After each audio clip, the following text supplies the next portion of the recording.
जय हिंद बच्चों, एक बार फिर से स्वागत है आपके अपने ही चैनल अनिल ट्यूटोरियल क्लासेस में। तो बच्चों, आज हम लोग क्लास 10th के चैप्टर नंबर 4 को देखेंगे, जिसका नाम है विद्युत। चैप्टर नंबर 4, जिसमें हम लोग विद्युत इलेक्ट्रिसिटी के बारे में कुछ जानकारियां हासिल करेंगे। और इस चैप्टर के जितने भी इंपॉर्टेंट ऑब्जेक्टिव और शॉर्ट क्वेश्चन, शॉर्ट मतलब क्या होता है, अति लघु, जिसका आंसर एक शब्द या एक लाइन में होता है, उसको भी देखेंगे। ठीक है बच्चों, तो इसके पहले, इस चैप्टर को शुरू करने के पहले मैं आपको इस चैप्टर के बारे में कुछ रिकेप यानी कुछ जो महत्वपूर्ण बातें हैं वो मैं आपको बता देना चाहता हूँ क्विक रिकेप के रूप में। ठीक है बच्चों, अगर मैं आपको एक चीज और बता दूं कि इस फिजिक्स का हो या केमिस्ट्री का हो या बायोलॉजी का, चैप्टर वाइज मैंने सारे ऑब्जेक्टिव और शॉर्ट क्वेश्चन का वीडियो ऑलरेडी बना करके यूट्यूब पे डाला हुआ है। ठीक है, इसके लिए करना क्या है, आपको हमारे चैनल पे जाना है, हमारे चैनल को सर्च करना है अनिल ट्यूटोरियल क्लासेस बोलकर। ठीक है बच्चों, अनिल ट्यूटोरियल क्लासेस बोलकर सर्च करना है और सब्सक्राइब कर लेना है, जिससे हमारा जो वीडियो रहेगा वो आपको प्रोवाइड आसानी से कराया जा सकेगा। बेल आइकन दबा लीजिएगा तो नोटिफिकेशन भी मिल जाएगा। ठीक है बच्चों, चलिए फटाफट से हम लोग इस चैप्टर के कुछ बातों को देख लेते हैं कुछ रिकेप के रूप में। विद्युत धारा का मात्रक एम्पियर होता है, याद रखिए, विद्युत धारा का मात्रक एम्पियर होता है, जिसको ए से दर्शाते हैं। यदि परिपथ के किसी बिंदु से प्रति सेकंड 1 कूलम आवेश संचारित होता है, परिपथ के किसी बिंदु से प्रति मिनट प्रति सेकंड 1 कूलम आवेश संचारित होता है, 1 कूलम आवेश गुजरता है, तो उस धारा को 1 एम्पियर कहते हैं। यदि 1 कूलम आवेश 1 सेकंड में गुजरता है तो उसे हम लोग क्या कहेंगे, 1 एम्पियर। 1 एम्पियर का मतलब होता है परिपथ से 1 कूलम आवेश 1 सेकंड में गुजरेगा। 1 कूलम आवेश 1 सेकंड में गुजरता है तो उसका हम लोग उसको हम लोग 1 एम्पियर विद्युत धारा के रूप में जानते हैं। आवेश के प्रवाह को विद्युत धारा कहते हैं, याद रखिएगा। आवेश का एक स्थान से दूसरे स्थान तक जाना विद्युत धारा कहलाता है। ठीक है बच्चों, और विद्युत विभवांतर का ऐसा ही मात्रक, दो बिंदुओं के बीच जो विभव होता है उस विभव के अंतर को विभवांतर कहते हैं। अब विभव क्या है तो ये भी ध्यान दीजिएगा, अनंत से किसी आवेश को एक निश्चित बिंदु तक लाने के लिए जो कार्य होता है उसे हम लोग विभवांतर कहते हैं, विभव कहते हैं। और दो बिंदुओं के बीच विभव के अंतर को विभवांतर कहते हैं। अब विभवांतर का ऐसा ही मात्रक वोल्ट होता है। और याद रखिएगा बच्चों, यहाँ तो हम स्ट्रिंग लिखा गया है, मैं आपको लिख दूं, 1 वोल्ट बराबर होता है 1 जूल बटे 1 कूलम। 1 जूल बटे 1 कूलम, यानी 1 वोल्ट का मतलब हो गया 1 जूल प्रति कूलम। प्रति का चिन्ह हटाएंगे तो हम लोग इसको लिख सकते हैं 1 जूल C पर पावर -1। 1 वोल्ट बराबर क्या हो जाएगा, 1 वोल्ट बराबर हो जाएगा 1 जूल C पर पावर -1, या फिर 1 जूल प्रति कूलम, 1 जूल प्रति कूलम भी लिख सकते हैं। यानी 1 वोल्ट का मतलब होता है 1 जूल प्रति कूलम, यानी 1 वोल्ट का मतलब होगा 1 जूल बटे 1 कूलम। ठीक है बच्चों, अगला देखते हैं, विद्युत आवेश का ऐसा ही मात्रक कूलम है। याद रखिएगा, ऊर्जा का ऐसा ही मात्रक जूल हो गया और कार्य का ऐसा ही मात्रक जूल हो गया। ये सी जो कूलम लिखते हैं, कूलम विद्युत आवेश का मात्रक है। किसका मात्रक बच्चों, विद्युत आवेश का मात्रक है। ठीक है, इस चैप्टर का बहुत इंपॉर्टेंट पॉइंट है ओम का नियम। क्या बच्चों, ओम का नियम। ओम का नियम क्या कहता है, किसी परिपथ में प्रवाहित विद्युत धारा विभवांतर के अनुक्रमानुपाती और प्रतिरोध के व्युत्क्रमानुपाती होता है। मैंने इसके बारे में अलग से वीडियो बना के ऑलरेडी ओम का नियम समझाया हुआ है, अगर आप लोगों ने नहीं देखा तो उसको देख लीजिएगा, आपको समझ में आ जाएगा। किसी भी परिपथ में प्रवाहित विद्युत धारा का विभवांतर या विद्युत धारा विभवांतर के अनुक्रमानुपाती होता है। विद्युत धारा किसके अनुक्रमानुपाती होता है, विभवांतर के। यानी विद्युत धारा आई जो है वह विभवांतर भी के अनुक्रमानुपाती होगा, और ये आई जो है प्रतिरोध यानी आर का व्युत्क्रमानुपाती होता है। याद रखिएगा, किसी भी परिपथ में जो हम लोग विद्युत धारा प्रवाहित करते हैं वह विभवांतर के अनुक्रमानुपाती होता है, यानी विभवांतर बढ़ेगा तो विद्युत धारा ही बढ़ेगा। और प्रतिरोध का व्युत्क्रमानुपाती होता है, यानी प्रतिरोध बढ़ेगा तो विद्युत धारा घटेगा। तो आई समानुपाती भी लिख सकते हैं या फिर आई समानुपाती 1/r लिख सकते हैं। याद रखिएगा बच्चों, प्रतिरोध का मात्रक ओम होता है, ओम को हम लोग ऐसे दर्शाते हैं। प्रतिरोध का मात्रक ओम होता है, ओम को हम लोग ऐसे दर्शाते हैं, ध्यान दीजिएगा इस चीज को। ठीक है, अगले बात को देख लेते हैं। किसी विद्युत धारा के सतत तथा बंद पथ को विद्युत परिपथ कहते हैं। किसी विद्युत धारा के लगातार और बंद पथ को, यानी जिस पथ से होकर विद्युत धारा प्रवाहित होती है, यानी विद्युत धारा के प्रवाह का पथ क्या कहलाता है बच्चों? परिपथ कहलाता है। यानी जिस पथ से विद्युत धारा का प्रवाह होता है उसे हम लोग क्या कहते हैं बच्चों? परिपथ कहते हैं। यानी विद्युत धारा के सतत और बंद पथ को विद्युत परिपथ कहा जाता है। और दो बिंदुओं के बीच विभवांतर भी क्या गया कार्य ऊर्जा, कार्य W और आवेश Q के अनुपात में होता है। यानी जो विभवांतर होता है, विभवांतर बराबर होता है किया गया कार्य बटे आवेश। यानी हम लोग लिख सकते हैं विभवांतर V बराबर किया गया कार्य W बटे आवेश Q, V बराबर W बाय Q। यानी विभवांतर जो होता है उसका फॉर्मूला होता है कार्य बटे आवेश, किया गया कार्य बटे आवेश। यानी कार्य को कहते हैं W वर्ग, आवेश को कहते हैं Q। यानी V बराबर होता है W बाय Q। इसीलिए एक V बराबर होता है W का मात्रक जूल और Q का मात्रक कूलाम। इसलिए एक V बराबर होता है 1 जूल प्रति कूलाम या फिर 1 जूल कूलाम पर पावर -1। ठीक है, विद्युत शक्ति का मात्रक वाट होता है। इस चीज को ध्यान दीजिएगा, विद्युत शक्ति का मात्रक क्या होता है बच्चों? वाट होता है। ठीक है, आगे देखते हैं। विद्युत बल्ब में विद्युत ऊर्जा के प्रकाश ऊर्जा में परिवर्तित किया जाता है। विद्युत बल्ब क्या है? विद्युत बल्ब में जैसे हम स्विच ऑन करते हैं तो विद्युत बल्ब हमको रोशनी देती है। यानी विद्युत बल्ब जो है वो प्रकाश ऊर्जा को विद्युत ऊर्जा में बदलती है। तो विद्युत बल्ब क्या है? विद्युत ऊर्जा को प्रकाश ऊर्जा में बदलती है। विद्युत ऊर्जा को बदलती है प्रकाश ऊर्जा में। ठीक बच्चों, तो विद्युत बल्ब विद्युत ऊर्जा को प्रकाश ऊर्जा में बदलने का साधन है। ठीक है बच्चों, विद्युत ऊर्जा का व्यापारिक मात्रक किलोवाट घंटा होता है, kWh। याद रखिएगा, जो विद्युत ऊर्जा होता है उसका व्यापारिक मात्रक kWh होता है। और इसी kWh को हम लोग एक यूनिट कहते हैं। एक kWh का मतलब एक यूनिट होता है। अगर हमारे घर में कोई भी उपकरण जिसका क्षमता 1 किलोवाट है, यानी उसको हम लोग 1000 वाट कर सकते हैं। अगर 1000 वाट का कोई उपकरण हमारे घर में 1 घंटा चलता है, कितना घंटा चलता है? 1 घंटा चलता है। 1000 वाट का कोई उपकरण हमारे घर में 1 घंटा चलता है तो हमारा बिजली का बिल आएगा 1 यूनिट। याद रखिएगा बच्चों, क्या आएगा? 1 यूनिट। ठीक है, तो 1 किलोवाट घंटा को हम लोग एक यूनिट भी कहते हैं। और ये ऊर्जा का व्यापारिक मात्रा है। आप लोग घर में देखते होंगे बिजली का बिल हमारा यूनिट में आता है। ये व्यापारिक मात्रा है, ध्यान दीजिएगा, व्यापारिक मात्रक है। ठीक है, तो 1 यूनिट होता है 1 kWh। और इसको हम लोग BOT भी कहते हैं, बोर्ड ऑफ ट्रेड यूनिट, ध्यान दीजिएगा, इसको हम BOT भी कहते हैं। ठीक है, 1 किलोवाट घंटा जो है वह लगभग 3.6 गुणे 10 में पावर 6 जूल,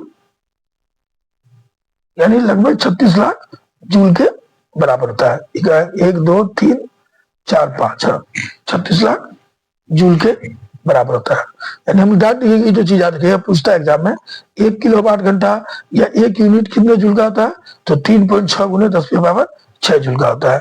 ठीक है बच्चों, अब आगे देखते हैं। जूल के तापन नियम किसी प्रतिरोध में उत्पन्न होने वाली ऊष्मा प्रतिरोधक में प्रभावित होने वाली विद्युत धारा के वर्ग के अनुपाती होती है।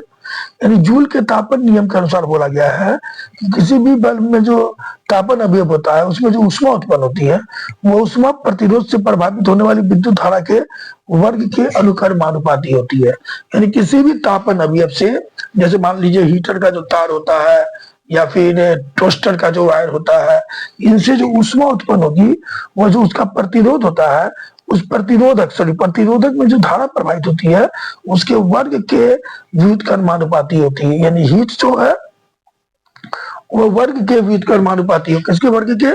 प्रवाहित धारा के वर्ग के व्युत्क्रमानुपाती होती है। उसी तरह प्रतिरोधक के अनुक्रमानुपाती होती है, प्रतिरोध के। यानी H जो है वह R का अनुक्रमानुपाती होगा। R का क्या होगा? अनुक्रमानुपाती होगा। और समय के भी अनुक्रमानुपाती बोला, व्युत्क्रमान, आर के अनुक्रमानुपाती होता है, और ये हीट जो है वह समय टी के भी अनुक्रमानुपाती होता है। यानी जितना ज्यादा धारा बढ़ेगा उतना ज्यादा हीट होगा, जितना प्रतिरोध बढ़ेगा उतना ज्यादा हीट होगा, और जितना समय तक धारा बढ़ा देंगे हम लोग उतना ज्यादा हीट होगा। यानी कहने का मतलब है कि तापन के नियम के अनुसार जो प्रतिरोध में ऊष्मा उत्पन्न होती है, वो ऊष्मा का मान प्रतिरोध से प्रवाहित होने वाली विद्युत धारा के वर्ग के अनुक्रमानुपाती होती है, प्रतिरोध के अनुक्रमानुपाती होती है, और समय के अनुक्रमानुपाती होती है। यानी जो धारा प्रवाहित होती है वह विद्युत जो धारा प्रवाहित होती है, सॉरी, जो ऊष्मा उत्पन्न होता है वह विद्युत धारा आई, प्रतिरोध आर, और समय टी के अनुक्रमानुपाती होता है। यानी ये तीनों के बढ़ने पे ऊष्मा का मान भी बढ़ेगा। ठीक है बच्चों, आगे देखते हैं। विद्युत शक्ति का मात्रक वाट होता है, डब्ल्यू। विद्युत शक्ति का मात्रक क्या होता है बच्चों? वाट होता है। और कार्य करने की समय दर को शक्ति कहते हैं। शक्ति बराबर होता है कार्य करने की समय दर, यानी 1 सेकंड में आपने कितना काम किया, यही आपकी शक्ति है। और कार्य करने की क्षमता को हम लोग ऊर्जा कहते हैं। कार्य करने की क्षमता क्या कहते हैं बच्चों? ऊर्जा कहलाती है। इस चीज को ध्यान रखिएगा। बल्ब के टंगस्टन, बल्ब में तंतु, जो बल्ब का तंतु होता है इसको फिलामेंट कहते हैं, वो टंगस्टन का बना होता है। और टंगस्टन का जो गलनांक है वो 3380 डिग्री सेल्सियस है। कहीं कहीं आपको 3400 डिग्री सेल्सियस लिखा मिलेगा, कहीं कहीं आपको 3300 डिग्री सेल्सियस लिखा मिलेगा। तो जनरली हम लोग 3400 याद करते हैं, लेकिन सटीक अगर शुद्ध टंगस्टन है तो उसका गलनांक 3380 डिग्री सेल्सियस होता है। इस चीज को ध्यान में रखिएगा। ठीक है बच्चों, फ्यूज तार धातु अथवा मिश्र धातु का तार होता है। जो फ्यूज तार होता है बच्चों, वो धातु और मिश्र धातु से मिलकर बनाया जाता है। सॉरी, फ्यूज तार या तो धातु का बना होता है या फिर मिश्र धातु का। जनरली यह मिश्र धातु का होता है, जो टीन के साथ किसी अन्य मिश्र धातु को मिलाकर बनाया जाता है। टीन के साथ लेड मिला दिया गया, एल्यूमिनियम, आयरन, कॉपर, इन सब से भी बनाया जाता है। एल्यूमिनियम से ही बनता है, आयरन कॉपर से ही बनता है, आयरन से ही बनता है। और इन सब में जनरली क्या मिलाया जाता है? लेड मिलाया जाता है, शीशा मिला दिया जाता है। तो याद रखिएगा, मिश्र धातु जनरली जो है आयरन या शीशा, एल्यूमिनियम या शीशा, कॉपर या शीशा, इनका जो है वह फ्यूज का तार उन्हीं से बना हुआ होता है। यानी फ्यूज तार जनरली क्या होता है? मिश्र धातु होता है, जो 2 या 2 से अधिक धातु से मिलकर बना होता है, जिनमें एक तो शीशा लगभग रहता है। ठीक है बच्चों, अब चलिए हम लोग एक एक करके क्वेश्चन देखते हैं। जो पहला क्वेश्चन है बच्चों, सॉरी, पहला क्वेश्चन क्या बोला है? 1 कूलाम विद्युत आवेश कितने प्रोटॉन का होता है? 1 कूलाम विद्युत आवेश कितने प्रोटोनों से बना होता है, ये बात पूछा गया है। अगर कितने प्रोटॉन से बोले या कितने इलेक्ट्रॉन से बोले तो आंसर एक ही लिखेंगे, क्योंकि प्रोटॉन और इलेक्ट्रॉन की संख्या समान होती है। तो याद रखिएगा, वो होगा 6.25 गुने 10 पे पावर 18। कितना होगा बच्चों? 6.25 गुने 10 पे पावर 18 प्रोटॉन का 1 कूलाम बना होता है। और यह क्वेश्चन 2014 में पूछा गया है। ठीक है बच्चों, अगला क्वेश्चन देखते हैं। अगला क्वेश्चन क्या है? किसी उपकरण में प्लस और माइनस, धन और ऋण आवेश का चिन्ह नहीं है। किस उपकरण में? इनमें से कौन सा उपकरण है जिससे प्लस माइनस नहीं होता है? एमीटर, वोल्टमीटर, कुंडली, इनमें से कोई नहीं। हम सब जानते हैं बच्चों, एमीटर और वोल्टमीटर। एमीटर धारा मापने वाला यंत्र है, वोल्टमीटर भी विभवांतर मापने वाला यंत्र है, और दोनों में प्लस माइनस होता है। लेकिन कुंडली, जिसको फिलामेंट कहते हैं, जो कि बल्ब के अंदर होता है, इसमें प्लस माइनस नहीं होता है। इसीलिए आंसर होगा सी नंबर, कुंडली। किस उपकरण में धन आवेश, आयन, धन आवेश और ऋण आवेश नहीं होता, तो कुंडली में नहीं होता। ठीक है बच्चों, अगले क्वेश्चन को देखते हैं। अगला क्वेश्चन बोला बच्चों कि किसी बल्ब से 1 मिनट में, ठीक है बच्चों, 1 मिनट में 120 कूलाम आवेश प्रवाहित हो रहा है। ठीक है, 1 मिनट में 120 कूलाम आवेश प्रवाहित हो रहा है, तो उसकी विद्युत धारा का मान क्या होगा? ठीक है बच्चों, देखिए बच्चों, न्यूमेरिकल टाइप में दे दिया है। ठीक है, अगर हम लोग बात करें इसमें Q मतलब आवेश का मान कितना दिया हुआ है? आवेश का मान दिया 120 कूलाम। ठीक है बच्चों, Q का मान दिया, Q फॉर आवेश होता है, Q से हम लोग आवेश को सूचित करते हैं। और जो T दिया बच्चों, समय कितना दिया है? 1 मिनट। और आप लोग जानते हैं जो समय का एसआई मात्रक होता है वो सेकेंड होता है, तो इस मिनट को सेकेंड में बदलेंगे तो 60 सेकेंड हो जाएगा। 1 मिनट में 60 सेकेंड होता है। ठीक है बच्चों, तो हमको धारा निकालना है आई, और आई का फॉर्मूला क्या आता है बच्चों, आई बराबर होता है क्यू बटे टी। हम लोग जानते हैं इकाई समय में जो धारा प्रवाहित हो रही है, जो आवेश प्रभावित होता है इकाई समय में, उसको हम लोग क्या कहते हैं, विद्युत धारा कहते हैं। इकाई समय में प्रवाहित आवेश को विद्युत धारा कहते हैं। तो क्यू आई बराबर क्या हो जाएगा, क्यू बाई टी। और क्यू कितना निकला है मेरा बच्चों, क्यू कितना दिया हुआ 120 और टी कितना दिया 60, काटे 2 मात्रा में, तो आंसर हो जाएगा हमारा 2 एम्पियर। तो बी नंबर हमारा सही होगा 2 एम्पियर। ये क्वेश्चन 2015 में ऑलरेडी पूछा गया। ठीक है बच्चों, अगला देखते हैं। अगला बोला गया है बैटरी में किस प्रकार की धारा प्राप्त होती है, बैटरी से कैसा धारा प्राप्त होती है, दिष्ट धारा, प्रत्यावर्ती धारा, ए और बी दोनों, यानी दिष्ट धारा और प्रत्यावर्ती धारा दोनों, और इनमें से कोई नहीं। तो याद रखिए बच्चों, जो बैटरी है उससे डीसी करंट प्राप्त होता है, दिष्ट धारा प्राप्त होती है। ऑप्शन नंबर ए हमारा सही होगा, दिष्ट धारा। ठीक है बच्चों, 5वां नंबर क्वेश्चन को देखते हैं। 5वां नंबर क्वेश्चन होता है आमीटर या एमीटर। कहीं लिखा गया एमीटर होगा या आमीटर, लिखे कोई दिक्कत नहीं है, को विद्युत परिपथ में कैसे जोड़ा जाता है। ये जो एमीटर होता है बच्चों, जो कि धारा मापने वाला यंत्र है, ये जो धारा मापने वाला यंत्र बच्चों, इसको कैसे जोड़ा जाता है, श्रेणी क्रम में, पार्श्व क्रम में। देखिए एमीटर आप गौर करिएगा बच्चों, एमीटर को ना हमेशा श्रेणी क्रम में जोड़ा जाता है। और वोल्ट मीटर जो होता है ना बच्चों, वोल्ट मीटर को हमेशा प्रतिरोध के समांतर क्रम में जोड़ा जाता है। एमीटर को किस में जोड़ा जाता है, श्रेणी क्रम में। ऑप्शन नंबर ए हमारा सही होगा। ठीक है बच्चों, ये 2016 में पूछा गया है। अगला क्वेश्चन देखते हैं। अगला क्वेश्चन बोल रहा है विद्युत धारा का एसआई मात्रक क्या है। तो बच्चों विद्युत धारा का एसआई मात्रक एम्पियर होता है। हम लोग जानते हैं आंद्रे मेरी एम्पियर के नाम पे विद्युत धारा का एसआई मात्रक एम्पियर रखा गया है। तो ऑप्शन नंबर डी हमारा सही होगा। 2016 में ये क्वेश्चन पूछा गया है। ठीक है बच्चों, क्वेश्चन कुछ ज्यादा है, बहुत बड़ा वीडियो होगा, थोड़ा ध्यान दीजिएगा। आमीटर से निम्नलिखित में क्या मापा जाता है। मैंने अभी बताया ना कि एमीटर से धारा और वोल्टमीटर से विभवांतर मापा जाता है। एमीटर भी लिख सकता है, ध्यान दीजिएगा। एमीटर से क्या मापा जाता है, धारा मापा जाता है। याद रखिएगा A for ampere, A for ampere और बी फॉर वोल्ट, विभवांतर। तो याद रखिएगा एमीटर से, एमीटर या आमीटर से विद्युत धारा मापा जाता है, वोल्टमीटर से विभवांतर मापा जाता है। तो ऑप्शन नंबर ए हमारा सही होगा, विद्युत धारा। ठीक है बच्चों, 8वां नंबर क्वेश्चन को देखते हैं। 8वां नंबर बोलता है शुष्क सेल में ऋण इलेक्ट्रोड किसका बना होता है, तांबा का, कार्बन का, जस्ता का, या इनमें से कोई नहीं।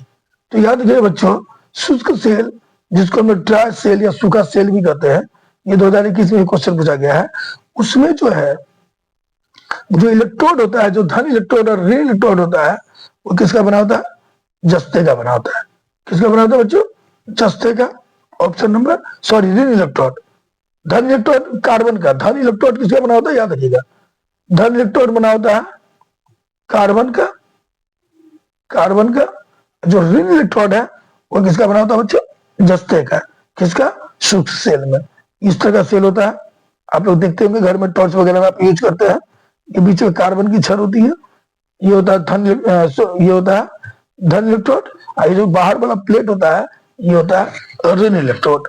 ठीक है, तो ऋण इलेक्ट्रोड किसकी बनी होती है बच्चों, शुष्क सेल में, जस्ता का।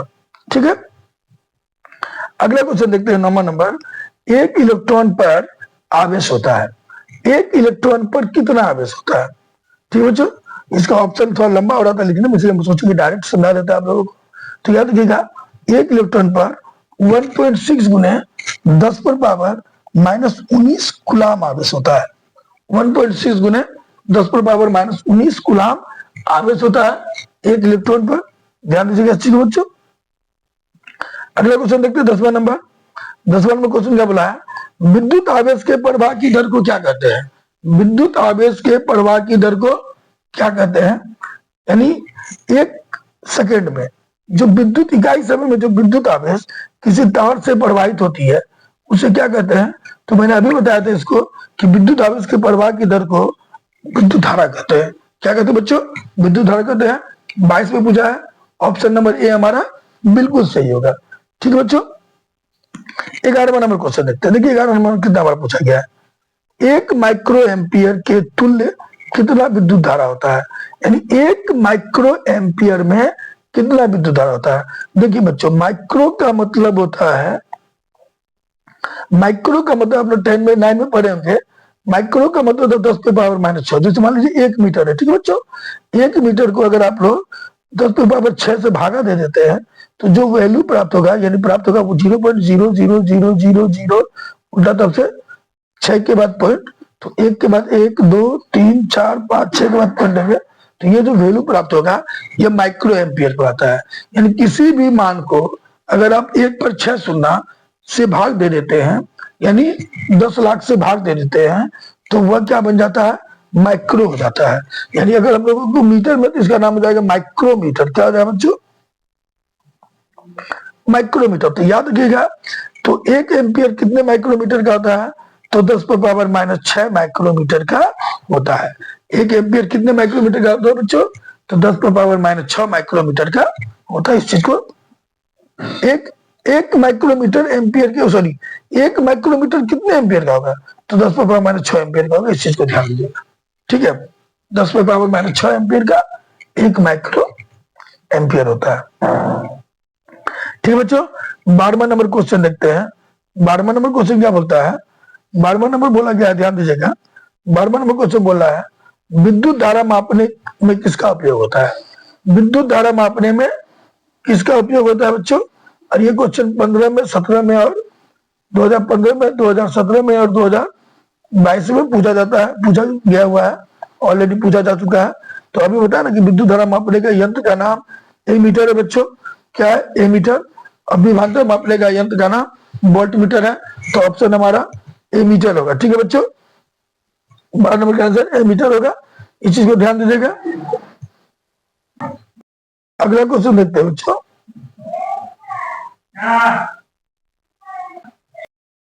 जब किसी, ये क्या बोला, ध्यान दीजिएगा, जब किसी चालक तार से विद्युत धारा बहती है तो गतिशील कण क्या होता है। जब किसी चालक तार से विद्युत धारा बहती है तो गतिशील कण, यानी विद्युत धारा को एक स्थान से दूसरे स्थान तक ले जाने वाला कण, यानी किस कण के कारण विद्युत धारा प्रवाहित होती है, वह कण जो एक स्थान से दूसरे स्थान तक जाती है, उस कण को क्या कहेंगे।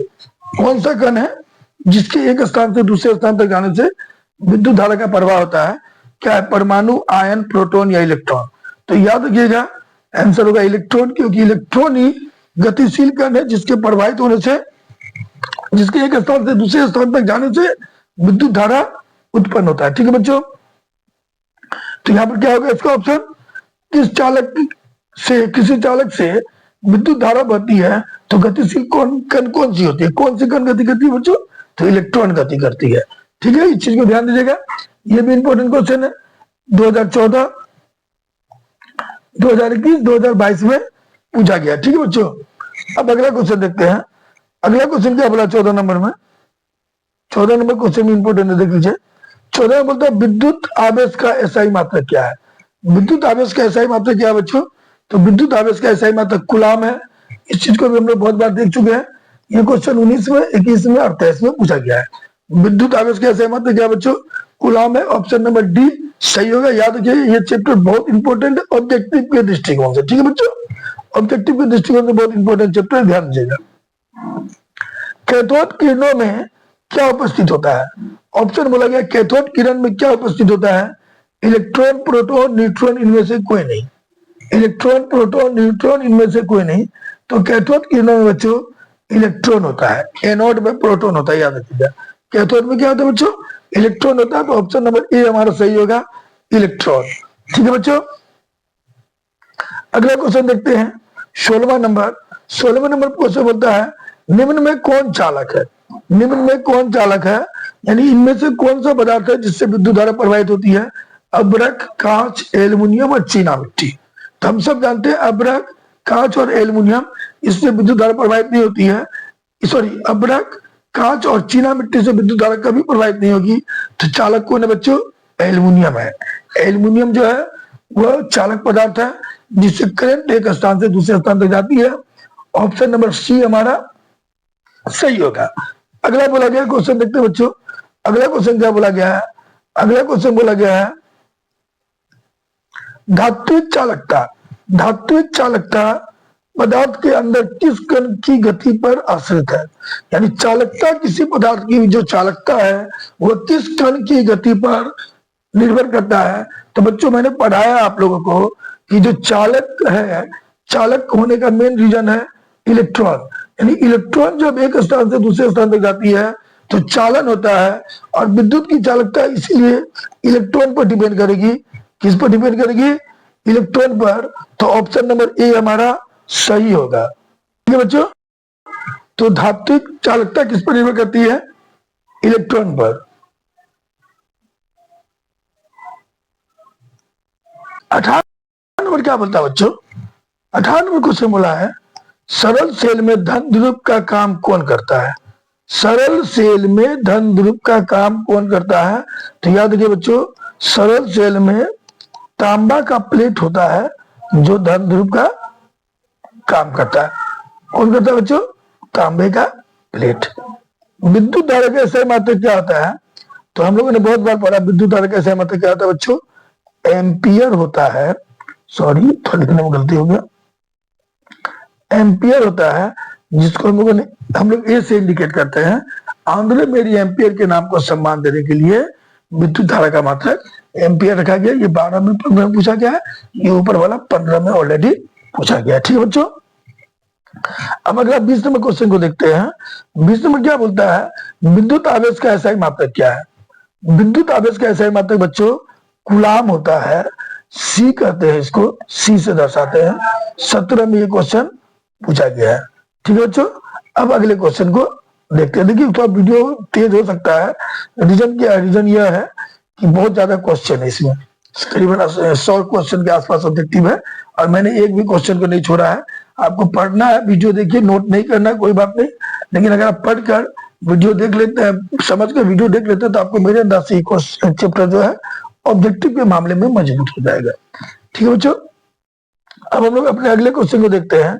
किसी वोल्ट मीटर में स्केल पर, किसी मान लीजिए कोई वोल्ट मीटर है बच्चों, उसमें स्केल पर 0 वोल्ट और 1 वोल्ट के बीच 20 विभाजन चिन्ह है।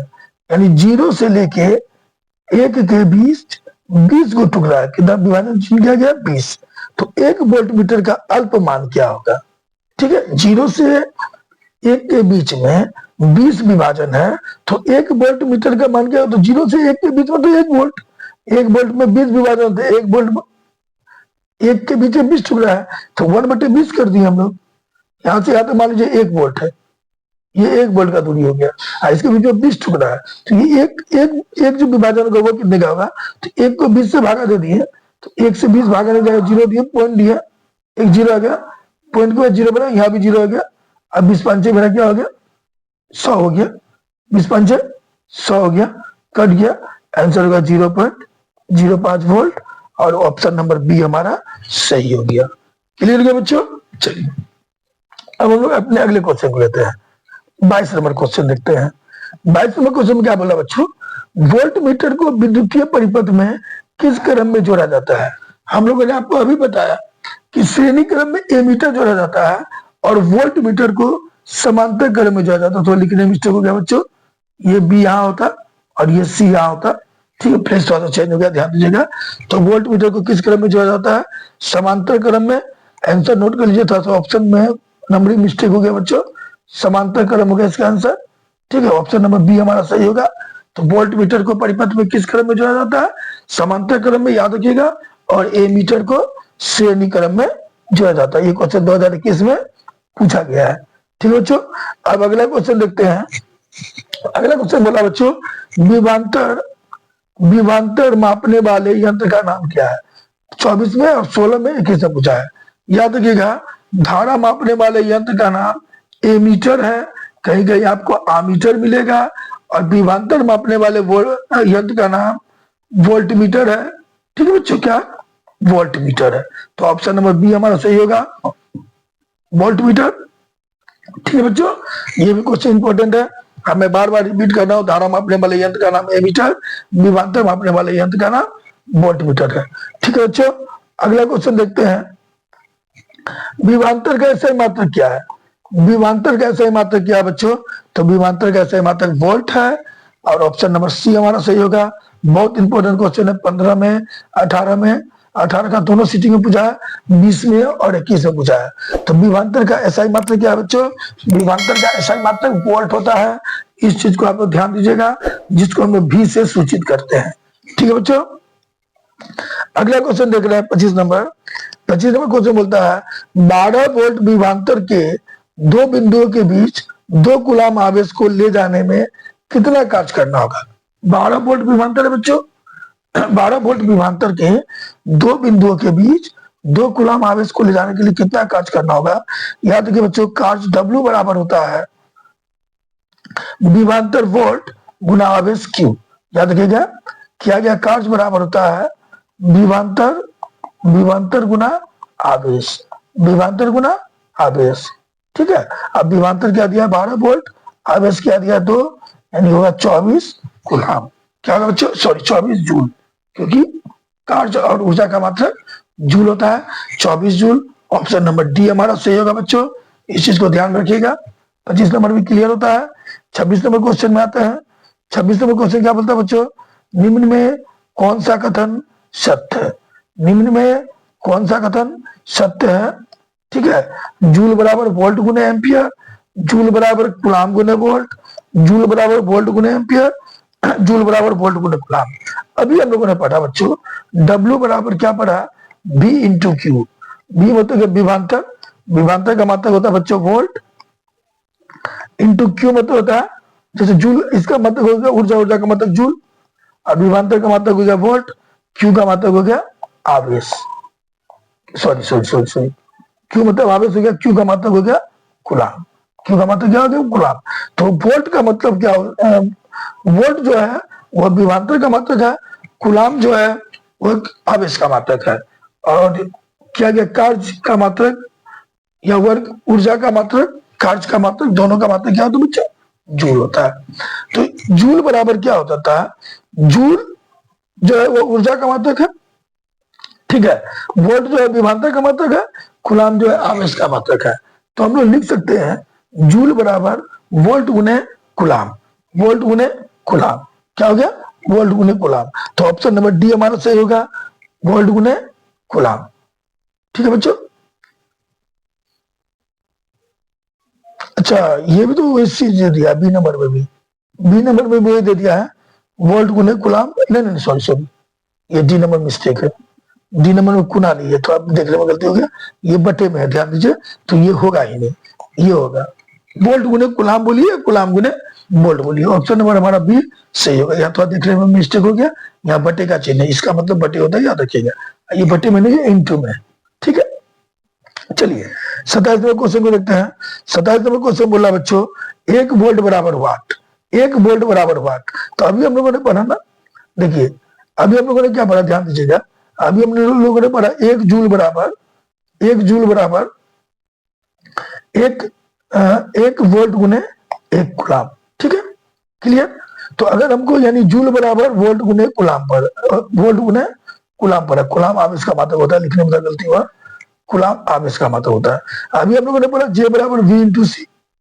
ठीक है, वोल्ट बराबर जूल बराबर वोल्ट गुने कूलाम, तो बी बराबर क्या हो रहा है? जे बटे सी, यानी वोल्ट बराबर हो गया, वोल्ट बराबर हो गया जूल प्रति कूलाम, जूल प्रति कूलाम। ऑप्शन नंबर ए हमारा सही होगा, जूल प्रति कूलाम।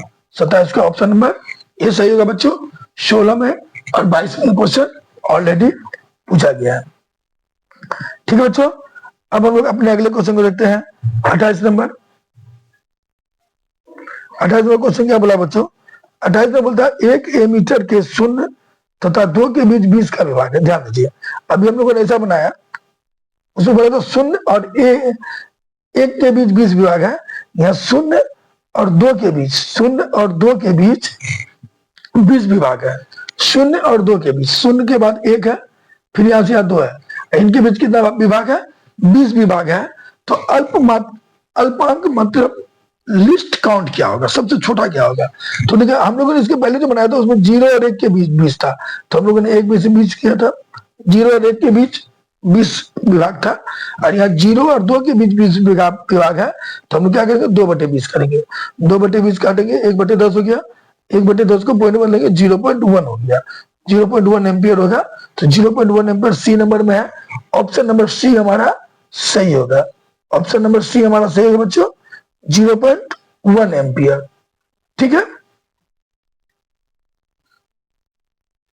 अब हम लोग अपने अगले क्वेश्चन को देखते हैं। अगला क्वेश्चन बोलता है सेल का विद्युत वाहक बल है, सेल का विद्युत वाहक बल है। सेल का विद्युत वाहक बल क्या है बच्चों? सेल द्वारा इकाई आवेश पर लगाया गया बल विभवांतर, ठीक है, सेल द्वारा इकाई आवेश पर किया गया कार्य, और इनमें से कोई नहीं। तो याद रखिए बच्चों, विद्युत वाहक बल जो होता है सेल द्वारा इकाई आवेश पर किया गया कार्य विद्युत वाहक बल कहलाता है बच्चों। सेल द्वारा इकाई आवेश पर किया गया कार्य विद्युत वाहक बल कहलाता है। तो ऑप्शन नंबर सी हमारा सही होगा, सेल द्वारा इकाई आवेश पर किया गया कार्य। ठीक है बच्चों, अगले क्वेश्चन को देखते हैं 30 नंबर। 30 नंबर क्वेश्चन में क्या बोलता है, एक सेल का विद्युत वाहक बल 1.5 वोल्ट है। एक सेल का विद्युत वाहक बल 1.5 वोल्ट है, तो 1 कूलाम आवेश गुजरने पे क्या कार्य होगा? याद रखिए बच्चों, 1 कूलाम आवेश का मतलब होता है 1 सेकंड में किया गया कार्य, 1 सेकंड में। तो याद रखिए अगर 1 कूलाम आवेश निकालना है तो जो विद्युत वाहक बल होता है वही हमारा किया गया कार्य हो जाएगा। तो विद्युत वाहक बल कितना है? 1.5 वोल्ट, तो 1 जूल मेरा हो जाएगा, 1.5 जूल हो जाएगा। अगर 1 कूलाम आवेश का निकालना है तो विद्युत वाहक बल हमेशा किया गया कार्य होगा। अगर 1 कूलाम आवेश को गुजरने के लिए कितना कार्य होगा, अगर ये निकालना है तो जो विद्युत वाहक बल होता है वही हमारा किया गया कार्य होगा। ऑप्शन नंबर सी हमारा सही हो रहा है बच्चों। ठीक है, अब 31 नंबर क्वेश्चन को देखते हैं। 31 नंबर क्या बोल रहा है, विद्युत विभव कौन सी राशि है? अदिश, सदिश, अदिश और सदिश दोनों, इनमें से कोई नहीं। तो याद रखिए बच्चों, जो विद्युत विभव है, विद्युत विभव अदिश राशि होती है बच्चों। कैसी राशि होती है? अदिश राशि होती है, क्योंकि इसमें कोई दिशा बोलकर नहीं होता है। ऑप्शन नंबर ए हमारा सही है, विद्युत विभव कैसी राशि है? अदिश राशि है। ठीक है बच्चों, 32 नंबर क्वेश्चन को देखते हैं बच्चों। 32 नंबर में क्या बोला है, विभव और विभवांतर दोनों का ऐसा ही मात्रक क्या है? तो याद रखिएगा, विभव हो या विभवांतर दोनों का ऐसा ही मात्रक वोल्ट होता है बच्चों। क्या होता है? वोल्ट, जिसको इंडिकेट हम लोग V से करते हैं। ठीक है बच्चों, 33 नंबर क्वेश्चन को देखते हैं बच्चों। 33 नंबर में क्या बोला गया है? 33 नंबर बोला गया है कि किसी चालक के छोर के बीच विभवांतर और प्रतिरोध प्रवाहित धारा I में क्या संबंध होता है? कौन लिखा गया था? I होगा बच्चों। हम लोग जानते हैं V बराबर होता है IR, ओम के नियम से V बराबर IR होता है। तो I बराबर क्या आ जाएगा बच्चों? I बराबर हो जाएगा V/R, या फिर R बराबर क्या हो जाएगा? V/I। ये 3 संबंध होता है, V बराबर IR, I बराबर V/R, R बराबर V/I। तो आप देखिए सी नंबर में R बराबर V/I, यहाँ I/V दिया, ये नहीं होगा, और R/V दिया, यह भी नहीं होगा। I बराबर R/V, I बराबर V/R होता है, नहीं होगा। तो ऑप्शन नंबर सी हमारा सही होगा। ठीक है बच्चों, तो 33 का ऑप्शन नंबर सी हमारा सही है। 34 नंबर क्वेश्चन को देखते हैं। 34 नंबर क्वेश्चन में क्या बोला बच्चों? 34 नंबर में बोला गया है कि एक विद्युत हीटर की कुंडली जिसमें प्रतिरोध जो है वह 55 ओम है, प्रतिरोध ये ओम लिखा गया, 55 ओम है प्रतिरोध, और विभवांतर 220 भी है। तो प्रवाहित धारा जो होगी उससे प्रवाहित धारा लेगी, उसका मान क्या होगा? मतलब अगर किसी विद्युत हीटर जिसका प्रतिरोध है 55 वोल्ट, जो आर का मान है वो 55 ओम दिया है, अब विभवांतर में वोल्ट भी दिया हुआ है 220 वोल्ट, ठीक है, तो आई निकालना है। तो आई बराबर क्या होता है बच्चों? आई बराबर V/R होता है। अभी हम लोगों ने फॉर्मूला देखा, आई बराबर V/R, 220/55 काट दिए 4 मानते में, तो 4 एम्पियर आंसर होगा। ए नंबर हमारा सही होगा, 4 एम्पियर। 34 नंबर क्लियर हो गया बच्चों, ये 2014 में पूछा गया क्वेश्चन। अब मतलब 35 नंबर क्वेश्चन को देखते हैं। 35 नंबर क्वेश्चन क्या बोला बच्चों? 35 नंबर बोलता है, 35 नंबर बोलता है किसी कुंडली का प्रतिरोध ज्ञात करने के लिए सूत्र क्या होगा? किसी भी कुंडली का प्रतिरोध R निकालना है, R ज्ञात करने का सूत्र क्या होगा बच्चों? R निकालने का सूत्र क्या होगा? तो हम जानते हैं V बराबर होता है IR, तो R बराबर क्या होगा बच्चों? V/I, जिसको मैं V भागा आई भी कह सकते हैं। बी भी बटे आई का मतलब होता है बी भागा आई। ये बी आई है, नहीं होगा। ये आई बटे बी है, ये नहीं होगा। ये बी बटे आई है, ये भी नहीं होगा। और ये सॉरी ये भागा का चिन्ह होगा बी भागा आई, तो डी नंबर हमारा सही होगा बी भागा आई। आर बराबर बी बाय आई या बी डिवाइडेड आई होता है, तो ऑप्शन नंबर डी हमारा सही है। ठीक है बच्चों, 35 नंबर क्लियर हो गया। 36 नंबर देखते बच्चों। 36 नंबर बोलता है, 36 नंबर क्वेश्चन क्या बोला है? 36 में बोला निम्न में से कौन सा कथन सत्य है? ये आई होगा, ये आई दिया होगा, वन लिखा गया गलती से, आई होगा। तो हम सब जानते हैं बच्चों बी बराबर आई आर होता है ओम के नियम से, तो बी बराबर आई आर मेरा यहाँ दिया हुआ है। ऑप्शन नंबर सी हमारा सही होगा, बी बराबर I R. Option number C सही होगा बच्चों। 36 का ऑप्शन नंबर सी सही होगा, बी बराबर आई आर। ठीक है बच्चों, अब अगला क्वेश्चन देखते हैं। अगला क्वेश्चन क्या दिया हुआ है? अगला क्वेश्चन दिया ओम का नियम क्या है? ओम के नियम से क्या पता चलता है? देखिए ये तो लिखने में मिस्टेक हो गया, लिखने का तरीका टाइप ऐसे ही हो रहा था इसलिए हो गया है। इसको हम लोग पढ़ेंगे बी बराबर आई स्क्वायर आर, और बी बराबर आई आर स्क्वायर, या बी बराबर आई प्लस आर, और ये बी बराबर आई आर है। तो याद रखिए हम लोग अभी देखें कि ओम का नियम में बोलता है बी बराबर आई आर। ओम का नियम क्या बोलते हैं बच्चों? बी बराबर I R. Option number A हमारा सही होगा। 2021 में ये क्वेश्चन ऑलरेडी पूछा गया है। ठीक है बच्चों, अगला देखते हैं। अगला क्वेश्चन बोलता है रियो स्टेट का उद्देश्य क्या है? रियो स्टेट, रियो स्टेट बोलता है, रियो स्टेट बोलते हैं। ठीक है, तो रियो स्टेट का जो उद्देश्य क्या होता है? तो रियो स्टेट जो आप लोग देखे होंगे इस टाइप का रहता है। ठीक है, ठीक है, उसका उपयोग क्या होता है? तो उसका उपयोग होता है धारा के परिमाण को बढ़ाना। ठीक है, धारा के परिमाण में कमी करना, धारा के परिमाण में वृद्धि और कमी दोनों करना। तो इनमें से कोई नहीं। याद रखिए ये जो रजिस्टर लगाते हैं इसका काम दोनों तरह का होता है। वो धारा के परिमाण को बढ़ा भी सकती है, घटा भी सकती है। इसलिए ऑप्शन नंबर सी होगा कि रियोस्टेट का उद्देश्य क्या होता है? धारा के परिमाण को बढ़ाना या फिर धारा के परिमाण को घटाना, दोनों होता है बच्चों। तो ऑप्शन नंबर सी हमारा सही होगा। ऑप्शन नंबर सी सही होगा। ठीक है, 38 का। अब 39 नंबर देखते हैं। 39 नंबर क्वेश्चन क्या बोला है? एक विद्युत बल्ब के तंतु का प्रतिरोध 220 ओम है, सॉरी 1200 ओम है। आर दिया बच्चों 1200 ओम, और यह बल्ब जो है उसका विभवांतर भी कितना है? वोल्ट। भी कितना है? 220 वोल्ट है। तो विद्युत स्रोत में कितनी विद्युत धारा प्रवाहित होगी? आई निकालना है। तो बच्चों आई बराबर होता है बी बटे आर। आई बराबर क्या होता है बच्चों? आई बराबर होता है बी बटे आर। अब बी का मान कितना है? 220, और आर का मान कितना है? 1200। शून्य शून्य कर दिए, पॉइंट हो गया 0.18 एम्पियर। क्या हो गया? 0.18 एम्पियर। तो ऑप्शन नंबर डी हमारा सही होगा, 0.18 एम्पियर। क्या? 39 का। समझ में आ गया? प्रतिरोध 1200 ओम दिया है, विभवांतर 220 वोल्ट दिया है, तो विद्युत धारा आई का मान क्या होगा? आई का मान होगा 0.18 एम्पियर। ठीक है बच्चों, 39 क्लियर हो गया हम लोगों का। इस क्वेश्चन को देखते हैं बच्चों। निम्नलिखित में कौन सा कथन सत्य है? वोल्ट बराबर एम्पियर भागा होगा, ये भागा होगा, ये भागा होगा, मिस्टेक हो गया है। ठीक है बच्चों, और यहाँ पर प्लस का चिन्ह हो गया, यहाँ प्लस का चिन्ह होता, क्वेश्चन मिस्टेक हो गया लिखाना। 2024 में क्वेश्चन पूछा गया है। ठीक है, तो बी बराबर फॉर्मूला होता है आई आर। तो बी हो गया बच्चों वोल्ट। ठीक है, आई हो गया धारा। धारा, धारा का मतलब क्या होता है बच्चों? धारा का मतलब होता है एम्पियर, और प्रतिरोध इसका मतलब होता है ओम।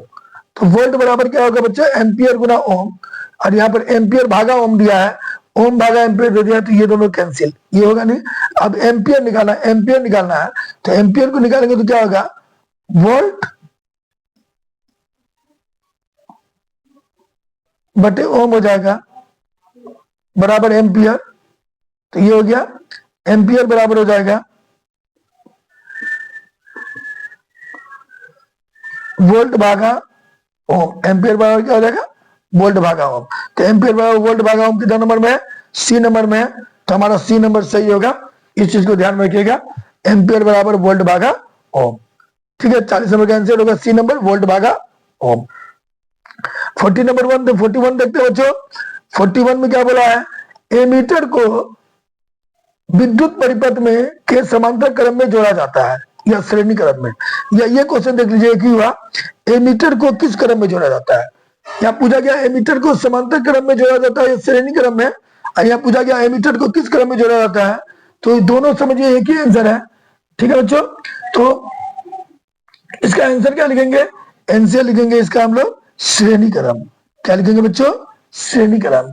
एमीटर को किसमें जोड़ा जाता है बच्चों, श्रेणी क्रम में जोड़ा जाता है। इस चीज को ध्यान में रखना है। ठीक है बच्चों, अब अगले क्वेश्चन को देखते हैं हम लोग। अगला क्वेश्चन क्या कर रहा है, अगला क्वेश्चन है, ओम के नियम में किसका मान अचर होता है। तो ओम के नियम में याद रखिए बच्चों, ताप का मान अचर होता है, ताप का मान कभी नहीं बदलता है। अगला क्वेश्चन है, ओम के नियम का गणितीय मान क्या है। ओम के नियम का गणितीय मान क्या है बच्चों। तो ओम के नियम में बोला आई बराबर बी बटे आर, आई बराबर बी बटे आर, या आप लोग लिख सकते हैं बी बराबर आई आर। आपको जैसा ऑप्शन दिया रहेगा वैसा लिखिएगा। ओम के नियम का गणितीय मान होता है आई बराबर बी बटे आर या फिर बी बराबर आई आर। ये 2016 में पूछा गया और ये वाला क्वेश्चन 2011 और 15 में पूछा गया है कि ओम के नियम में किसका मान अचर रहता है। तो ताप का मान अचर रहता है। और ओम के नियम का गणितीय मान क्या है, तो आई बराबर बी बटे आर या फिर बी बराबर आई आर। ठीक है बच्चों, अगला क्वेश्चन देखते हैं 41 में, सॉरी 44 में। 44 क्या बोला बच्चों, 44 बोला है विद्युत धारा के किस प्रभाव से बिजली घंटी कार्य करती है।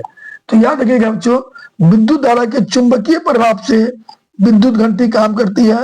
यानी विद्युत धारा प्रवाहित करने पर उसमें जो गोल वाला कुंडली लगा रहता है वो चुंबक में बदल जाता है, और जिसके कारण जो बगल में एक लोहा लगा रहता है यह से टकराता है और विद्युत घंटी की आवाज होती है। तो विद्युत धारा के किस प्रभाव के कारण विद्युत घंटी काम करता है, तो चुंबकीय प्रभाव के कारण। ठीक है बच्चों, अब आते 45 नंबर क्वेश्चन। 45 नंबर बोलता है प्रतिरोध का एसआई मात्रक क्या है। तो याद रखिए बच्चों, प्रतिरोध का एसआई मात्रक ओम है, जिसे हम लोग इस प्रकार दर्शाते हैं। ठीक है, अब 46 नंबर देखते हैं। 46 नंबर बोलता है ताप बढ़ने पर चालक के प्रतिरोध में क्या परिवर्तन होता है। यानी ताप अगर बढ़ेगा तो चालक का प्रतिरोध क्या होगा, बढ़ता है। ठीक है बच्चों, घटता है, घटता बढ़ता नहीं है कुछ या कोई नहीं। तो याद रखिए बच्चों, ताप बढ़ने पर चालक का प्रतिरोध जो है बढ़ता है। ऑप्शन नंबर ए हमारा सही होगा, चालक का प्रतिरोध बढ़ता है। ठीक है बच्चों, 46 क्लियर हो गया। 47 नंबर क्वेश्चन देखते हैं, प्रतिरोध का एसआई मात्रक क्या है, बहुत इंपॉर्टेंट है। 25 में, 24 में, 15 में, दोनों एग्जाम में, 17 में पूछा गया है। और हम सब जानते हैं प्रतिरोध का एसआई मात्रक ओम होता है। ऑप्शन नंबर सी हमारा सही है, प्रतिरोध का एसआई मात्रक क्या होता है बच्चों, ओम होता है। ठीक है, और ओम को हम लोग ऐसे दर्शाते हैं, मालूम है आप लोगों को। अब 48 नंबर क्वेश्चन देखते हैं। 48 नंबर बोलता है बच्चों, 48 बोलता है चालक का प्रतिरोध निर्भर नहीं करता है। चालक का प्रतिरोध किस पर निर्भर नहीं करता है। ऑप्शन दिया है चालक की लंबाई पर, ऑप्शन बी में दिया है चालक के अनुप्रस्थ काट के क्षेत्रफल पर, ऑप्शन सी दिया है चालक के तापमान पर, ऑप्शन डी दिया है चालक पर प्रवाहित विद्युत में धारा पर। क्या क्या चीज पर, चालक की लंबाई पर, अनुप्रस्थ काट के क्षेत्रफल पर, चालक के तापमान पर और प्रवाहित विद्युत धारा पर। तो याद रखिए बच्चों, प्रतिरोध जो है लंबाई पर भी डिपेंड करता है, अनुप्रस्थ काट के क्षेत्रफल पर भी डिपेंड करता है और प्रवाहित धारा पर भी डिपेंड करता है। किस पर नहीं करता है, तो चालक जो है वह तापमान पर निर्भर नहीं करता है। ऑप्शन नंबर सी हमारा सही होगा। ठीक है, अगला क्वेश्चन देखते हैं बच्चों 49 नंबर। 49 नंबर बोला है कि आमीटर का प्रतिरोध होता है, आमीटर का प्रतिरोध होता है छोटा, बड़ा, बहुत छोटा, इनमें से कोई नहीं। कैसा होता है अमीटर का प्रतिरोध? तो भैया अमीटर का प्रतिरोध तो भैया धारा पर डिपेंड करता है, समझ में आ गया? तो छोटा बड़ा ये सब कुछ नहीं होगा, अमीटर का प्रतिरोध होगा इनमें से कोई नहीं। ऑप्शन नंबर डी सही होगा, इनमें से कोई नहीं। ठीक है बच्चों, 50वां नंबर क्वेश्चन को देखते हैं। 50वां नंबर बोलता है विद्युत का अच्छा चालक है क्या? लकड़ी, प्लास्टिक, कार्बन, चांदी। लकड़ी, प्लास्टिक, कार्बन, चांदी, इन चारों में विद्युत का कौन चालक अच्छा है? तो चांदी विद्युत का सबसे अच्छा चालक है। ऑप्शन नंबर डी सही होगा। 20 और 21 में ये क्वेश्चन ऑलरेडी पूछा गया है। चांदी जो है वह विद्युत का अच्छा चालक है। ठीक है बच्चों,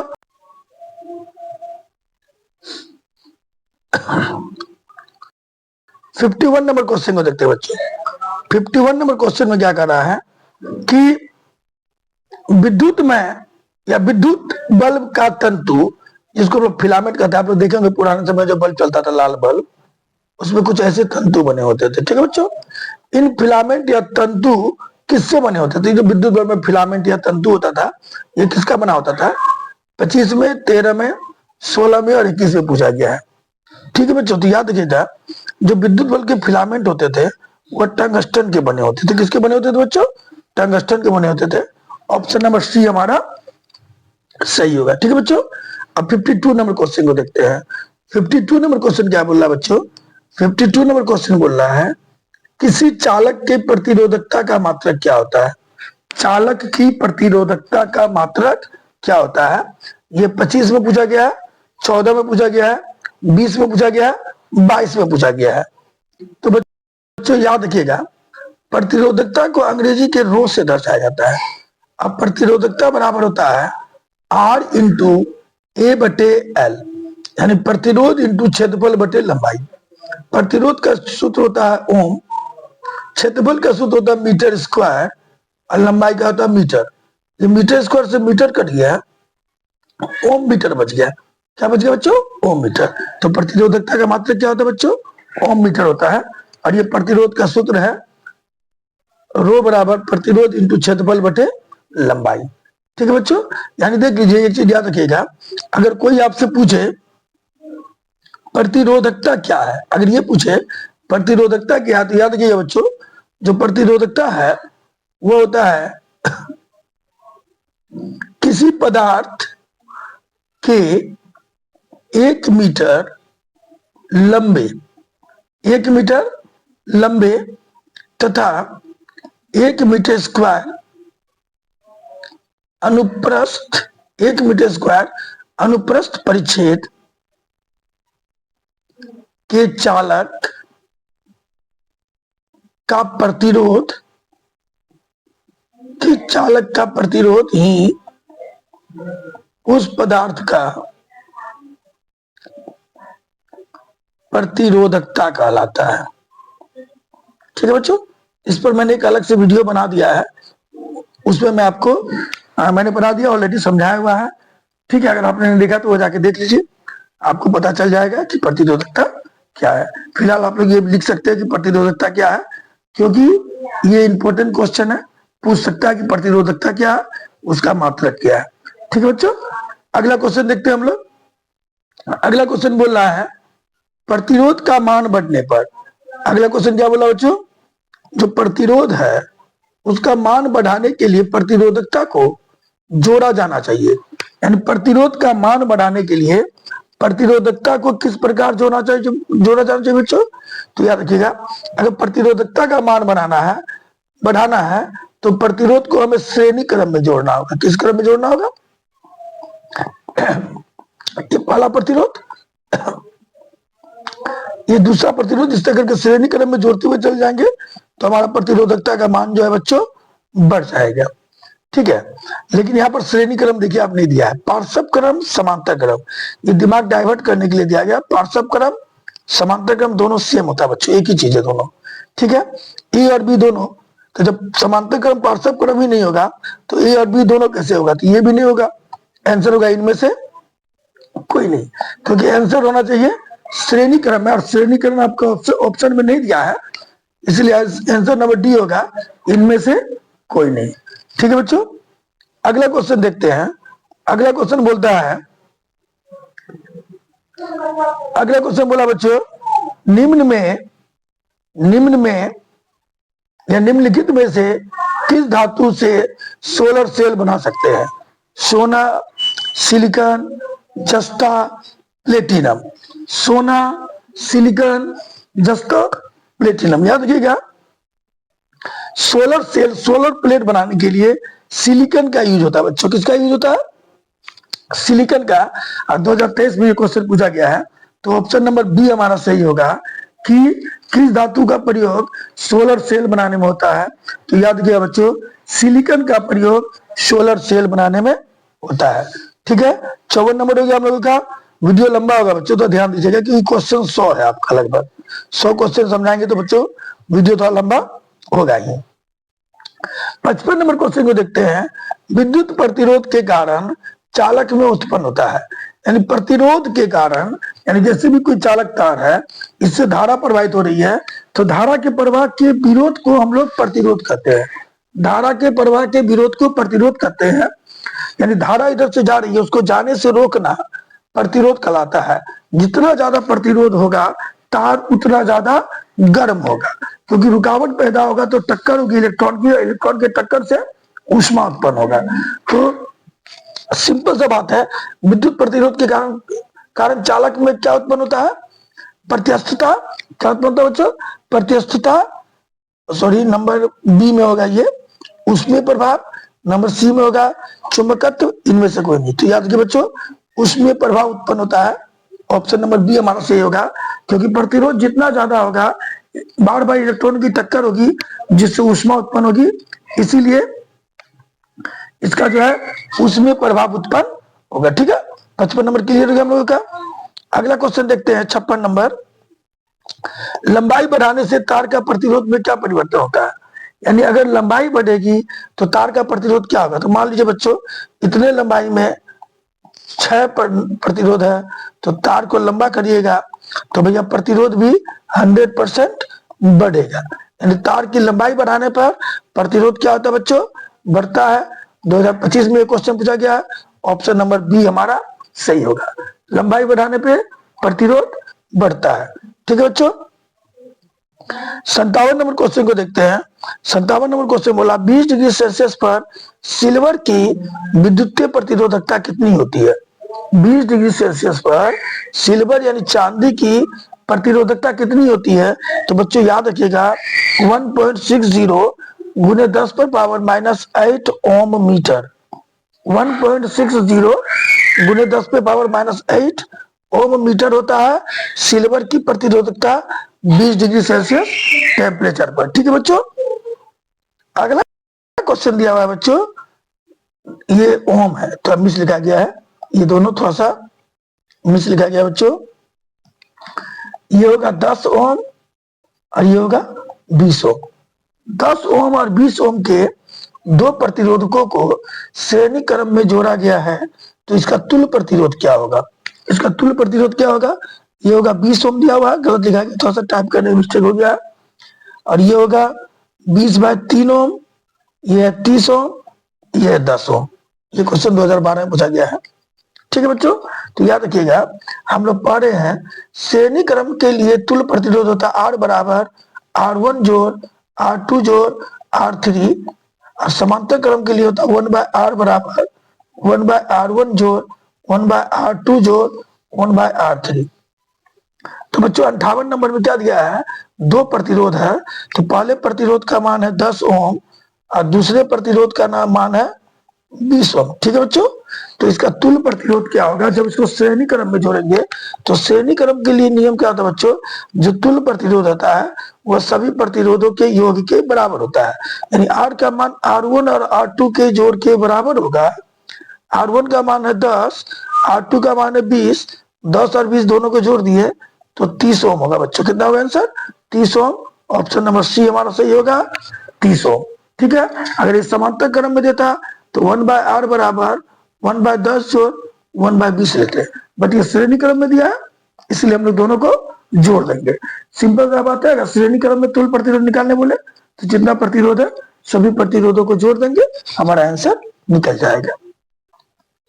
59 नंबर क्वेश्चन को देखते हैं बच्चों। 59 नंबर क्वेश्चन में क्या बोलता है? 59 नंबर क्वेश्चन में बोल रहा है, ये डी नंबर देखिए, इनमें से कोई नहीं है तो उतना नहीं करके हम यहाँ पर लिख देते हैं इसका डी नंबर जो ऑप्शन है बच्चों, जो डी नंबर ऑप्शन होगा वो होगा इनमें से कोई नहीं। क्या बच्चों? इनमें से कोई नहीं। देखिए आर ओम के, वो आर ओम वाले प्रतिरोध, आर ओम प्रतिरोध वाले प्रतिरोध को समांतर क्रम में जोड़ा गया है, तो तुल्य प्रतिरोध क्या होगा? आर ओम वाले एन प्रतिरोध को, यह क्वेश्चन में छूट गया है, आर ओम वाले एन प्रतिरोध को समांतर क्रम में जोड़ा गया तो तुल्य प्रतिरोध क्या होगा?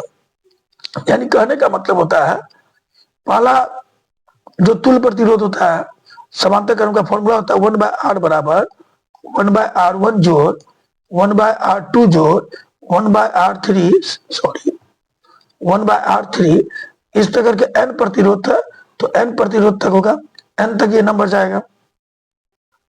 ठीक है, अगर आप गौर करिए 1/r में r का मान निकालना है, r1 का भी मान r दिया है, r2 का भी मान r दिया है, इस तक करके कहां तक जाएगा? n पद तक जाएगा। तो ये r1 जो r2 का मतलब 2r2, 3 गो रहेगा तो 3r, 2r, 3r, 4r, मान लीजिए जैसे 1/r जोड़ 1/r को जोड़ेंगे, इसका मतलब जैसे x जोड़ x को जोड़ते हैं तो 2x होता है ना बच्चों, m जोड़ m को जोड़ेंगे तो 2m होगा, तो r जोड़ r को जोड़े तो कितना होगा? 2 into 1/r, 100% यानी 2/r होगा। ठीक है, तो n पद तक का क्या मान हो जाएगा? 1/r बराबर क्या हो जाएगा? n/r। जैसे r जोड़ r 2 बार है तो 2/r, r जोड़ r 3 बार रहेगा तो क्या हो जाएगा? 3/r। तो यहाँ n पद तक है तो n/r हो जाएगा। ठीक है, तो इसको अगर हम लोग इधर पलटते हैं, r का मान निकालते हैं तो r बराबर क्या हो जाएगा? इधर पलट दिए, 1/r से r/1 हो गया, r/1 मतलब r, तो ये भी क्या हो जाएगा? पलट के r/n हो जाएगा। क्या हो जाएगा? r/n। क्या हो जाएगा बच्चों? r/n हो जाएगा। तो यहाँ r/n ए नंबर में दिया है nr, बी नंबर में दिया है, बी नंबर में दिया हुआ है n/r, बी नंबर में बच्चों r/n होगा, क्योंकि बी नंबर में क्या दिया है? n/r, सॉरी ये nr दिया है, बी नंबर में दिया है r/n, सी नंबर में r/n, डी नंबर में इनमें से कोई नहीं, तो आंसर होगा बी नंबर r/n। क्या होगा बच्चों? r/n, ऑप्शन बी नंबर को याद रखिएगा, ऑप्शन में आंसर क्या लिखिए? r/n। ठीक है, ये मिस हो गया था। अगर आपको ये दे देता तो आप आंसर लिखिएगा इनमें से कोई नहीं, अगर सिर्फ r रहता यहाँ तो आंसर लिखते इनमें से कोई नहीं, लेकिन r नहीं देगा बच्चों, r/n देगा, क्योंकि n/r ऑलरेडी दिया हुआ है तो एक उल्टा देगा ही उसका। ठीक है बच्चों, तो ये क्लियर याद रखिएगा, तो इसका आंसर क्या होगा? r/n। क्या हो जाएगा बच्चों? r/n। 60 नंबर क्वेश्चन को देखते हैं। 60 नंबर क्वेश्चन क्या बोला बच्चों? 60 नंबर क्वेश्चन बोल रहा है, समांतर क्रम में संयोजित प्रतिरोधों की संख्या घटने के उपरांत संयोजित प्रतिरोधों का कुल प्रतिरोध बढ़ता है, घटता है, अपरिवर्तित रहता है, इनमें से कोई नहीं। ठीक है बच्चों, तो याद रखिएगा समांतर क्रम में जब संयोजित प्रतिरोध होगा, ठीक है, उसकी संख्या बढ़ाने के बाद संयोजित प्रतिरोधों का कुल प्रतिरोध क्या होगा बच्चों? बढ़ेगा। संयोजित प्रतिरोधों का कुल प्रतिरोध क्या होगा? बढ़ेगा। इस चीज को याद रखिएगा, ऑप्शन नंबर ए हमारा सही होगा। 2019 में ये क्वेश्चन पूछा गया है। 61 नंबर क्वेश्चन को देखते हैं बच्चों। 61 नंबर क्वेश्चन क्या बोल रहा है? एक विद्युत सेल, ठीक है, से धारा प्राप्त करने पर इनके सिरों के बीच विभवांतर का मान क्या होता है? किसी भी विद्युत सेल से धारा प्राप्त करने के लिए इनके सिरों के बीच विभवांतर का मान क्या होगा? विद्युत वाहक बल से अधिक होगा, विद्युत वाहक बल से कम होगा, विद्युत वाहक बल का दोगुना होगा, इनमें से कोई नहीं। याद रखिएगा, किसी भी सेल से विद्युत धारा प्राप्त करने पर इनके सिरों के बीच विभवांतर का मान होता है वो विद्युत वाहक बल से क्या होता है बच्चों? कम होता है। ऑप्शन नंबर बी हमारा सही होगा। ठीक है बच्चों, अब 62 नंबर क्वेश्चन को देख रहे हैं। 62 नंबर क्वेश्चन क्या बोला बच्चों? 62 नंबर बोल रहा है, जब एक से अधिक प्रतिरोध श्रेणी क्रम में जुड़े रहते हैं तब कौन सी भौतिक राशि उत्पन्न होती है? जब एक से अधिक प्रतिरोध इस तरह करके श्रेणी क्रम में जुड़े रहते हैं इस तरह के कई प्रतिरोधों को आप श्रेणी क्रम में जोड़ दीजिए, बैटरी से और स्विच से, ठीक है। तो इनमें कौन सी भौतिक राशि उनके समान होती है? प्रतिरोध, विद्युत धारा, विभवांतर, या इनमें से कोई नहीं। देखिए जब हम, ये ए है, ये बी है, ये सी है, ये डी है, तो याद रखिए बच्चों, अगर किसी भी प्रतिरोध का सिरा बदल जाए तो विभवांतर चेंज होता रहता है। ये R1 है, ये R2 है, ये R3 है, तो इसका विभवांतर V1 हो जाएगा, V2 हो जाएगा, V3 हो जाएगा। जैसे सिरा चेंज होगा तो विभवांतर चेंज हो जाएगा, क्योंकि पहला जॉइंट इसका यहां से यहां तक है, इसका जॉइंट यहां से यहां तक है, और V3 का जॉइंट यहां से यहां तक है, यानी सिरा चेंज हो रहा है तो विभवांतर भी चेंज हो रहा है। लेकिन अगर हम लोग प्रतिरोध की बात करें तो प्रतिरोध सबसे एक ही जा रहा है, सॉरी धारा की बात करें, इससे जो धारा निकल रही है आई, यही धारा इसमें जा रही है, यही धारा इसमें जा रही है, यही धारा इसमें जा रही है। तो इससे क्या दिख रहा है कि प्रतिरोध जो है वो तो अलग अलग होगा ही, 3 प्रतिरोध है, R1 R2 R3, ये अलग अलग होगा ही, ये आंसर नहीं होगा, क्योंकि समान चीज क्या रहेगा? विद्युत धारा समान रहेगी बच्चों। अगर आप लोग गौर कर रहे हैं, देख रहे हैं, जो विद्युत धारा V1 से जा रही है वही V2 से जा रही है, वही V3 से जा रही है, तो इसमें क्या समान रह रही है? विद्युत धारा समान रह रही है। इस चीज को ध्यान में रखिएगा। तो आंसर क्या होगा? विद्युत धारा। कब? जब श्रेणी क्रम में हो। लेकिन अगर समांतर क्रम में रहेगा, समांतर क्रम में रहेगा तो आप देख लीजिए, ध्यान दीजिए, समांतर क्रम में रह रहा है, मान लीजिए ये दो प्रतिरोध को समांतर क्रम में जोड़ रहा है, समांतर क्रम में रह रहा है ना बच्चों, तो समांतर क्रम में क्या देख रहे हैं हम लोग?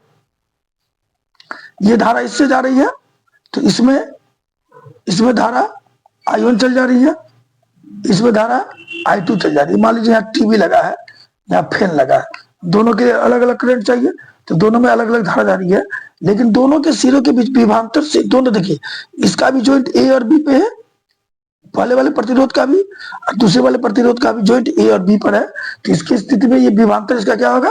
समान होगा। तो इसमें क्या अलग होगा? धारा अलग होगा। तो इस चीज को याद रखिएगा, श्रेणी क्रम में क्या समान होता है? तो विद्युत धारा समान होता है। लेकिन समांतर क्रम में क्या समान होता है? तो विभवांतर समान होता है। इस चीज को ध्यान में रखिए। लेकिन प्रतिरोध जो है बच्चों, वो श्रेणी क्रम समांतर क्रम दोनों में अलग अलग होता है। ठीक है बच्चों, ये 62 नंबर क्लियर हो गया हम लोगों का। अब हम लोग 63 नंबर क्वेश्चन देखते हैं। 63 नंबर क्या बोला है? यदि कई प्रतिरोध को समांतर क्रम में जोड़ा जाए तो तुल्य प्रतिरोध क्या होगा? प्रत्येक प्रतिरोध से बड़ा होगा, अधिक होगा, प्रत्येक प्रतिरोध से कम होगा, प्रत्येक प्रतिरोध के बराबर होगा, इनमें से कोई नहीं। देखिए बच्चों, श्रेणी समांतर क्रम में क्या होता है? श्रेणी क्रम में R बराबर होता है R1 जोड़ R2 जोड़ R3 डॉट डॉट डॉट, ये होता है श्रेणी क्रम में, हम सब जानते हैं। और समांतर क्रम में क्या होता है बच्चों? 1/R बराबर 1/R1 जोड़ 1/R2 जोड़ 1/R3। गौर करिएगा, श्रेणी क्रम में जो तुल्य प्रतिरोध होता है वह सब प्रतिरोध को जोड़ेंगे, तो जोड़ने के बाद जो वैल्यू होगा वो श्रेणी क्रम में तुल्य प्रतिरोध होता है। यानी श्रेणी क्रम में तुल्य प्रतिरोध सभी प्रतिरोधों से क्या होता है बच्चों? बड़ा होता है। जब हम समांतर क्रम की बात करते हैं तो यहाँ पर तुल्य प्रतिरोध का व्युत्क्रम, व्युत्क्रम जो है ना बच्चों, वो हमेशा छोटा होता है। किसी भी, जैसे 2 का व्युत्क्रम क्या होगा? 1/2 यानी 0.5, तो व्युत्क्रम हमेशा छोटा होता है, ध्यान दीजिएगा। तो समांतर क्रम में जो तुल्य प्रतिरोध होता है वह सभी प्रतिरोधों के व्युत्क्रम के योग के बराबर होता है। डेट इज, ये क्या होता है बच्चों? छोटा होता है। इस चीज को माइंड में रखना है। तो श्रेणी क्रम में तुल्य प्रतिरोध सभी प्रतिरोधों से बड़ा होता है, समांतर क्रम में तुल्य प्रतिरोध सभी प्रतिरोधों से छोटा यानी कम होता है। तो ऑप्शन नंबर बी हमारा सही होगा, सभी प्रतिरोधों से कम। क्या होता है बच्चों? सभी प्रतिरोधों से कम होता है। 63 नंबर का ऑप्शन नंबर बी हमारा सही होगा, सभी प्रतिरोधों से कम। ठीक है बच्चों, का समांतर क्रम में, श्रेणी क्रम में सभी प्रतिरोधों से बड़ा होगा तुल्य प्रतिरोध। ठीक है बच्चों, 63 नंबर क्लियर हो गया हम लोगों का। अब 64 नंबर देखते हैं बच्चों हम लोग। 64 नंबर क्या बोल रहा है बच्चों? 64 नंबर बोल रहा है, इसका डी नंबर हम नोट कर लेते हैं यहीं पर, तो समझाने में सुविधा होगा। 64 नंबर का डी नंबर दिया बच्चों, इनमें से कोई नहीं, इनमें से कोई नहीं। ठीक है, पहला ऑप्शन क्या दिया बच्चों? एक क्वेश्चन पढ़ लेते पहले। प्रतिरोधकों के एक संयोजन में से बढ़ जाता है, प्रतिरोधकों के एक संयोजन में से तो मिस्टेक हो गया क्वेश्चन। प्रतिरोधकों के एक संयोजन में से एक प्रतिरोध, तो मिस्टेक हो गया बच्चों। प्रतिरोधकों के एक संयोजन में से एक प्रतिरोधों के एक संयोजन में से एक प्रतिरोधक हटा लेने पर एक प्रतिरोधक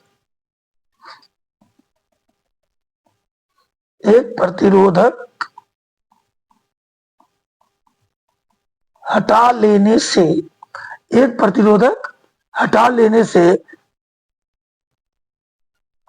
पूरा क्वेश्चन मिस्टेक हो गया बच्चे, तो टाइप करने में ना दिक्कत हो गया। एक प्रतिरोधक हटा लेने से कुल प्रतिरोधक बढ़ जाता है, कुल प्रतिरोधक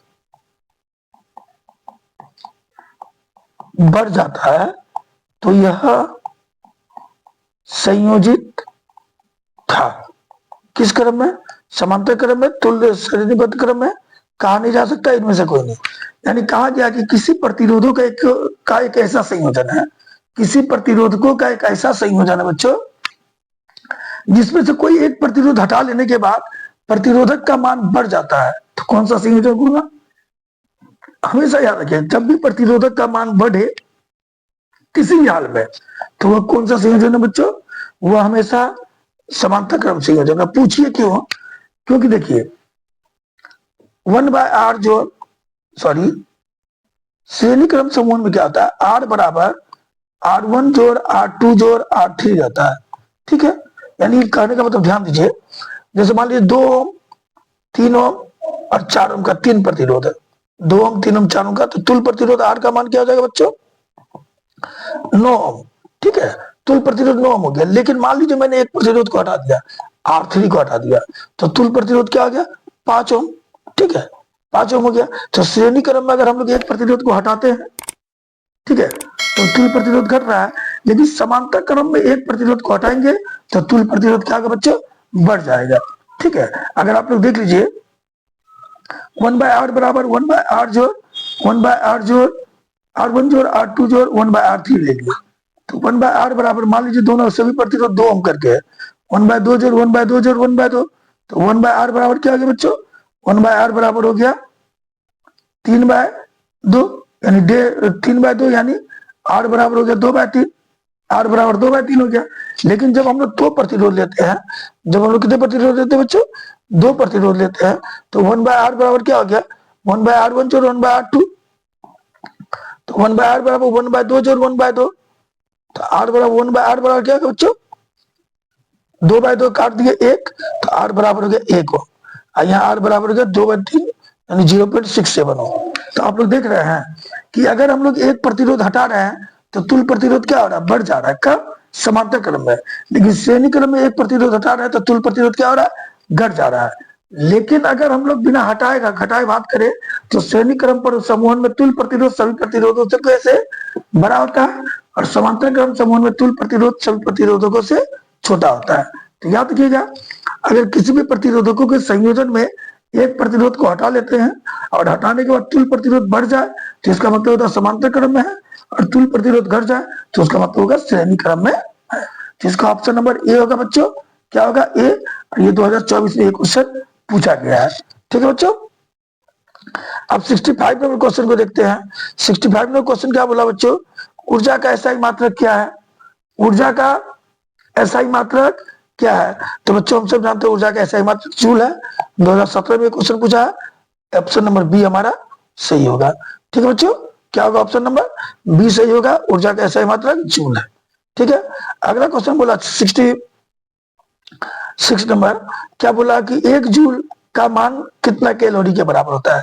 तो याद रखिए बच्चों, 1 जूल का मान अगर कैलोरी में बोला जाए तो 1 जूल का मान लगभग 2 पॉइंट सॉरी 2 पॉइंट बोलना है 0.239 0.239 कैलोरी होता है। कैलोरी में 1 जूल कितने कैलोरी का होता है? 0.239 कैलोरी, जिसको हम लोग 0.24 भी लिख सकते हैं। 0.24 भी लिख सकते हैं, कहीं कहीं 23 भी मिलेगा बच्चों, ध्यान दीजिएगा। तो 24 या 23 आएगा, तो यहाँ पर अगर 24 दिया रहेगा तो 23 नहीं दिया रहेगा। ठीक है, जैसे 4 दे दिया तो ये तो होगा ही नहीं, 42 दे दिया ये भी नहीं होगा।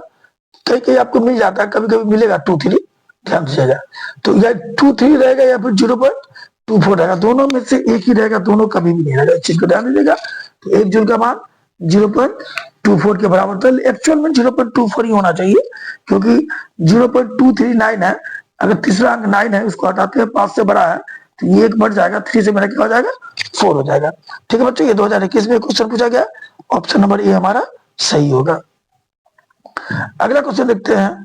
अगला क्वेश्चन बोला बच्चों, कार्य करने की क्षमता को क्या कहते हैं? कार्य करने की क्षमता को क्या कहते हैं? तो याद रखिएगा बच्चों, कार्य करने की क्षमता को ऊर्जा कहते हैं। क्या कहते हैं? ऊर्जा कहते हैं। इसीलिए इसका ऑप्शन जो है वो ऑप्शन नंबर सी हमारा सही होगा, कार्य करने की क्षमता ऊर्जा कहलाती है। ठीक है बच्चों, अगला देखते हैं। एक यूनिट एक यूनिट एक यूनिट विद्युत ऊर्जा का मान है। एक यूनिट विद्युत ऊर्जा का मान कितना होता है बच्चों? तो याद रखिएगा, एक यूनिट विद्युत ऊर्जा का मान 3.6 होगा, यहाँ 6 होगा, ये पावर होगा बच्चों 10 पे पावर 3 होगा, ये 10 पे पावर 5 होगा, और ये 10 पे पावर 4 होगा। ठीक है बच्चों, 10 पे पावर 3, 10 पे पावर 5, 3.6 गुने 10 पे पावर 3 जूल, 3.6 गुने 10 पे पावर 5 जूल, 3.6 गुने 10 पे पावर 4 जूल, 3.6 गुने 10 पे पावर 6 जूल। तो याद रखिए बच्चों, इसका सही होगा 10 पे पावर 6 जूल, 3.6 गुने 10 पे power 6 joule. Option number D हमारा सही होगा, 2021 में ये क्वेश्चन पूछा गया है। ठीक है बच्चों, अब आगे देखते हैं 69 नंबर क्वेश्चन को देखते हैं। 69 में बोलता है 1 किलोवाट घंटा। 1 किलोवाट घंटा किसकी इकाई है? तो याद रखिएगा बच्चों, 1 किलोवाट घंटा, 1 किलोवाट प्रति घंटा, 1 किलोवाट प्रति घंटा किसकी इकाई है? शक्ति की। क्योंकि याद रखिएगा, जब भी नीचा में समय का मात्रक दिया रहा है, चाहे वह घंटा रहे, मिनट या सेकंड रहे, उसका मतलब दर होता है, और कार्य करने की दर को हम लोग क्या कहते हैं? शक्ति कहते हैं। किलोवाट कार्य हो गया, उसकी दर को क्या कहेंगे बच्चों? शक्ति कहेंगे। तो आंसर होगा 1 किलोवाट घंटा जो इकाई है वो किसका इकाई है, किसका मात्रक है? शक्ति का मात्रक है। ऑप्शन नंबर बी हमारा सही होगा। ठीक है बच्चों, 69 नंबर हो गया। 70 नंबर क्वेश्चन को देखते हैं। 70 नंबर क्वेश्चन बोलता है विद्युत बल्ब में कौन सी गैस भरी जाती है? हम सब जानते हैं बच्चों, विद्युत बल्ब के अंदर हमेशा निष्क्रिय गैस भरी जाती है। कौन सी गैस भरी जाती है? निष्क्रिय गैस। नहीं भरा जाएगा निष्क्रिय गैस, फिलामेंट ऑक्सीकृत होकर टूट जाएगा, भंगुर होकर टूट जाएगा। तो विद्युत बल्ब के अंदर कौन सी गैस भरी जाती है बच्चों? निष्क्रिय गैस। ऑप्शन नंबर सी हमारा सही होगा, निष्क्रिय गैस। ठीक है, 71 नंबर क्वेश्चन को देखते हैं। 71 नंबर क्वेश्चन बहुत इंपॉर्टेंट है। 11 में, 14 में, 16 में और 21 में ऑलरेडी पूछा गया है। और ये क्वेश्चन क्या बोल रहा है कि विद्युत फ्यूज विद्युत धारा के किस प्रभाव पर कार्य करती है? उष्मीय प्रभाव, चुंबकीय प्रभाव, रासायनिक प्रभाव, इनमें से कोई नहीं। तो याद रखिएगा बच्चों, विद्युत फ्यूज में क्या होता है? तार से ऊष्मा प्रवाहित होती है, तार गर्म होता है और टूट जाता है, जिससे धारा का प्रवाह होना बंद हो जाता है। तो निश्चित तौर पे आंसर उष्मीय प्रभाव होगा। तो विद्युत फ्यूज जो है विद्युत धारा के किस प्रभाव पर काम करती है? उष्मीय प्रभाव पर। ऑप्शन नंबर ए हमारा सही होगा, उष्मीय प्रभाव। ठीक है बच्चों, अगला क्वेश्चन देखते हैं बच्चों। अगला क्वेश्चन बोल रहा है किसी परिपथ का वह गुण जो विद्युत ऊर्जा को उष्मा में बदल देता है क्या कहलाता है? किसी परिपथ का वह गुण, ठीक है बच्चों, जो विद्युत ऊर्जा को उष्मा में बदल देता है क्या कहलाता है? याद रखिएगा, कोई भी प्रतिरोध या तार हो, कोई भी तार हो, उसके अंदर जो प्रतिरोध रहता है, जो रुकावट रहता है, वह विद्युत धारा के प्रवाह का विरोध करता है, जिसके कारण इससे इलेक्ट्रॉनों में टक्कर होती है और ऊष्मा उत्पन्न होता है। ठीक है, तो ऊष्मा को बदलने का गुण क्या है बच्चों? प्रतिरोध है। ऑप्शन नंबर ए हमारा सही है, प्रतिरोध। क्या सही होगा बच्चों? प्रतिरोध सही होगा। इस चीज को ध्यान में रखिएगा, 22 में पूछा गया है। यानी प्रतिरोध के कारण ही विद्युत ऊर्जा ऊष्मा में बदल जाता है। किसके कारण बच्चों? प्रतिरोध के कारण। क्लियर हो गया? अब आगे देखते हैं। आगे बोला गया है विद्युत हीटर के तार की कुंडली बनी होती है। जो विद्युत हीटर होता है उसके तार का कुंडली किसका बना होता है बच्चों? तांबा का, जस्ता का, टंगस्टन का या नाइक्रोम का? याद रखिए बच्चों, नाइक्रोम की बनी होती है। विद्युत हीटर के तार की कुंडली किसकी बनी होती है? नाइक्रोम की। जो एक तापन अवयव है, ऑप्शन नंबर डी हमारा सही होगा। 2021 में 2022 में क्वेश्चन पूछा गया है।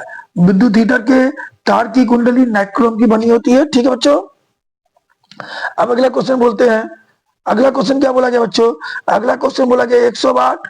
ठीक है, 100 वाट और 220 वोल्ट के बल्ब के आरे 100 वोल्ट विभवांतर आरोपित करने पर प्रवाहित विद्युत धारा का मान क्या होगा? ठीक है, डब्ल्यू का मान दिया हुआ है 100 वाट। कितना दिया बच्चों? 100 वाट। ठीक है, भी दिया हुआ है 220। आई निकालना है। क्या निकालना बच्चों? आई। आई का फॉर्मूला,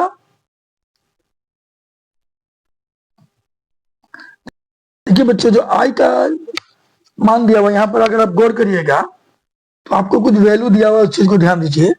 ये जो 100 वाट है, जो उसकी शक्ति है, ठीक है, पावर दिया हुआ है 100 वाट, हमने ऊर्जा लिख दिया है, सॉरी, ये पावर होगा। पावर 100 वाट दिया हुआ है। ठीक है, और जो वी है विभवांतर, ये 220 वोल्ट दिया हुआ है।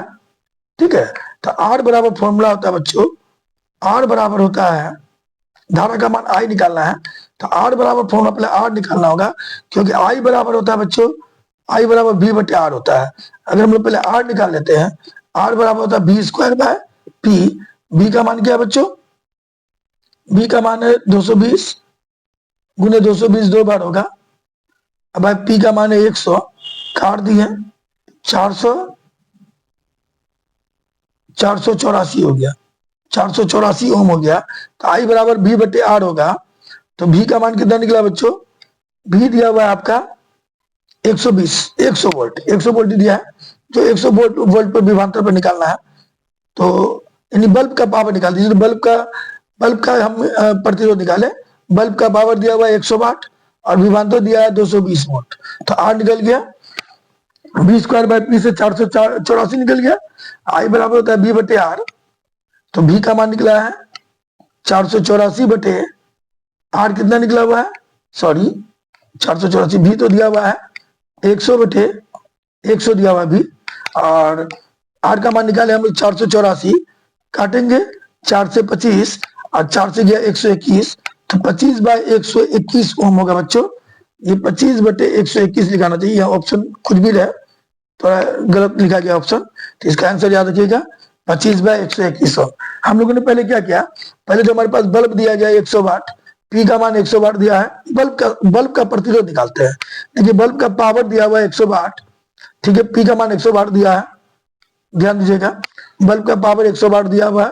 पहले हम लोग इसका नहीं निकाले, इसका हम लोग प्रतिरोध निकाल ले रहे हैं। बी दिया हुआ 220 भी, तो इसका आर क्या होगा? प्रतिरोध, बी स्क्वायर बाय पी, इससे आर निकाल दिया बल्ब का, यानी बल्ब का प्रतिरोध है 484 ओम। तो आई बराबर ओम के नियम से होता है बी बटे आर। बी का मान जो दिया जिसको प्रभावित करना है 100 बटे आर का मान दिया 121, सॉरी 100, आर का मान निकाले 484, इसको काट दिया हम लोग 4 से, 4 से 25 मारते हैं, 4 से 121 मारते हैं, तो आंसर निकला मेरा 25 बाय 121 एम्पियर।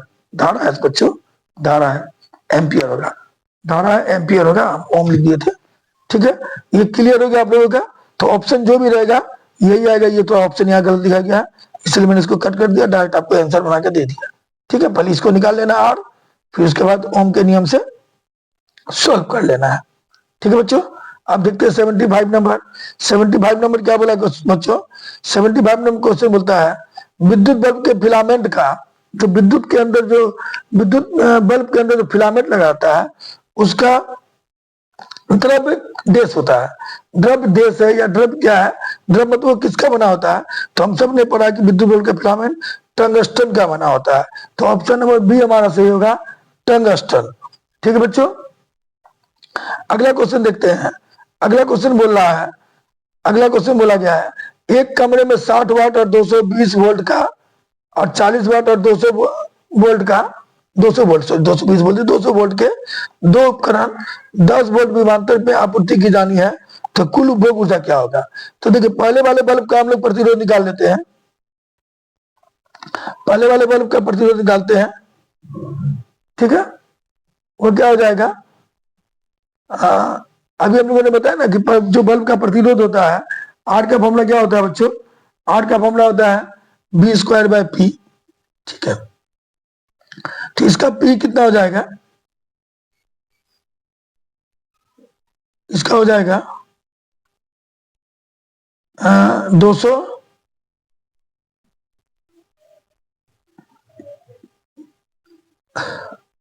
इसका जो आर होगा बच्चों, आर बराबर बी स्क्वायर बाय पी होगा। तो इसका भी कितना दिया हुआ है? इसका भी देखिएगा तो पहले वाले बल्ब का 200 बटे भी देते हैं 200 गुना 200 स्क्वायर है बटे 60 गुने 60, ठीक है। डबल जीरो कट गया, कटने के बाद ये हो गया 400 बाय 36, 400 बाय 36, ठीक है बच्चों। 400 बाय 36 को पॉइंट में बदलेंगे, नहीं 400 बाय 36 नहीं होगा बच्चों, एक मिनट, नीचे में पी है ओनली।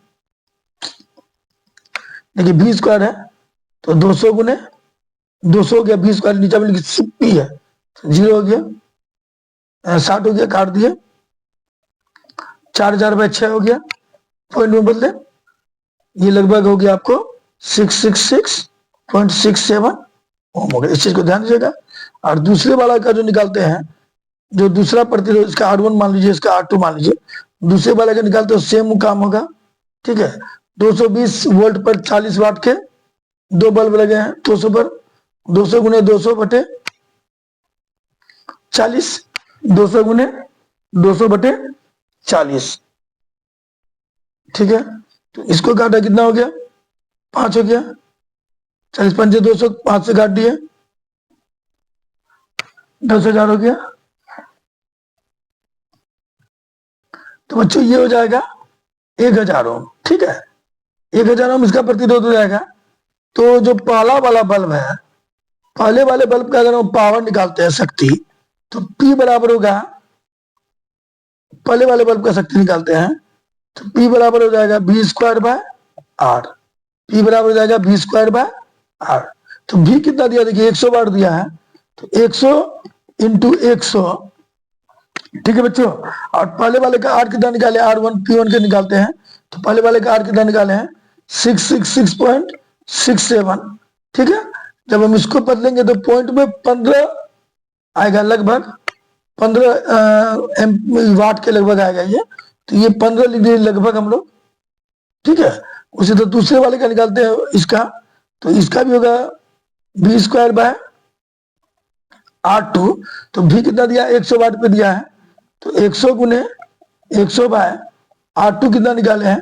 R2 निकाले हैं 10,000, 1000 सॉरी 1000, 0 0 0 0 0 0 काट दिए, 10 हो गया, ठीक है। ऐसे में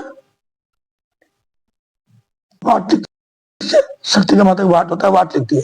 तो पहले वाले बल्ब का शक्ति निकल गया 15 वाट लगभग, और दूसरे वाले बल्ब का शक्ति निकल गया 10 वाट लगभग। तो दोनों को जोड़ दिए तो टोटल शक्ति हो गया P1 जोड़ P2, 15 जोड़ 10 25 वाट, 15 जोड़ 10 25 वाट हो गया। तो ये क्लियर हो गया, और ऑप्शन होगा ए नंबर 25 वाट। देखिए ऑब्जेक्टिव के लायक ये सब क्वेश्चन नहीं है, ऑब्जेक्टिव के लायक नहीं है, क्योंकि बहुत बड़ा बड़ा आंसर है आज का, ठीक है। फिर भी ऑब्जेक्टिव में दे दिया गया है कि क्वेश्चन सेट करने वाले का माइंड किस तरह काम करेगा, ये हम लोग नहीं बता सकते, ठीक है बच्चों। तो 25 वाट मेरा आंसर निकल गया, लगभग आपको 15 वाट निकलेगा।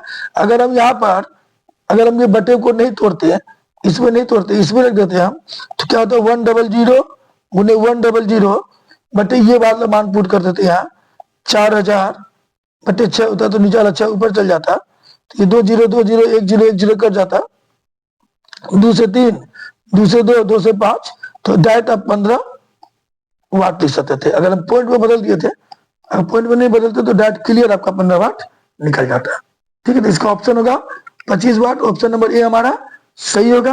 थोड़ा ध्यान से इसको देख लीजिएगा, ये क्वेश्चन थोड़ा सा टफ है, आप पूछने पे लॉन्ग में भी पूछ सकता है, ठीक है बच्चों। 77 नंबर क्वेश्चन को देखते हैं बच्चों। 77 नंबर क्वेश्चन क्या बोल रहा है? 77 नंबर क्वेश्चन बोला निम्नलिखित में कौन सा पद विद्युतीय परिपथ में विद्युत शक्ति को निरूपित करता है? विद्युत शक्ति को निरूपित करता है, तो P बराबर अभी हम लोगों ने देखा बी स्क्वायर बाय आर होता है। P बराबर क्या होता है बच्चों? B square by are.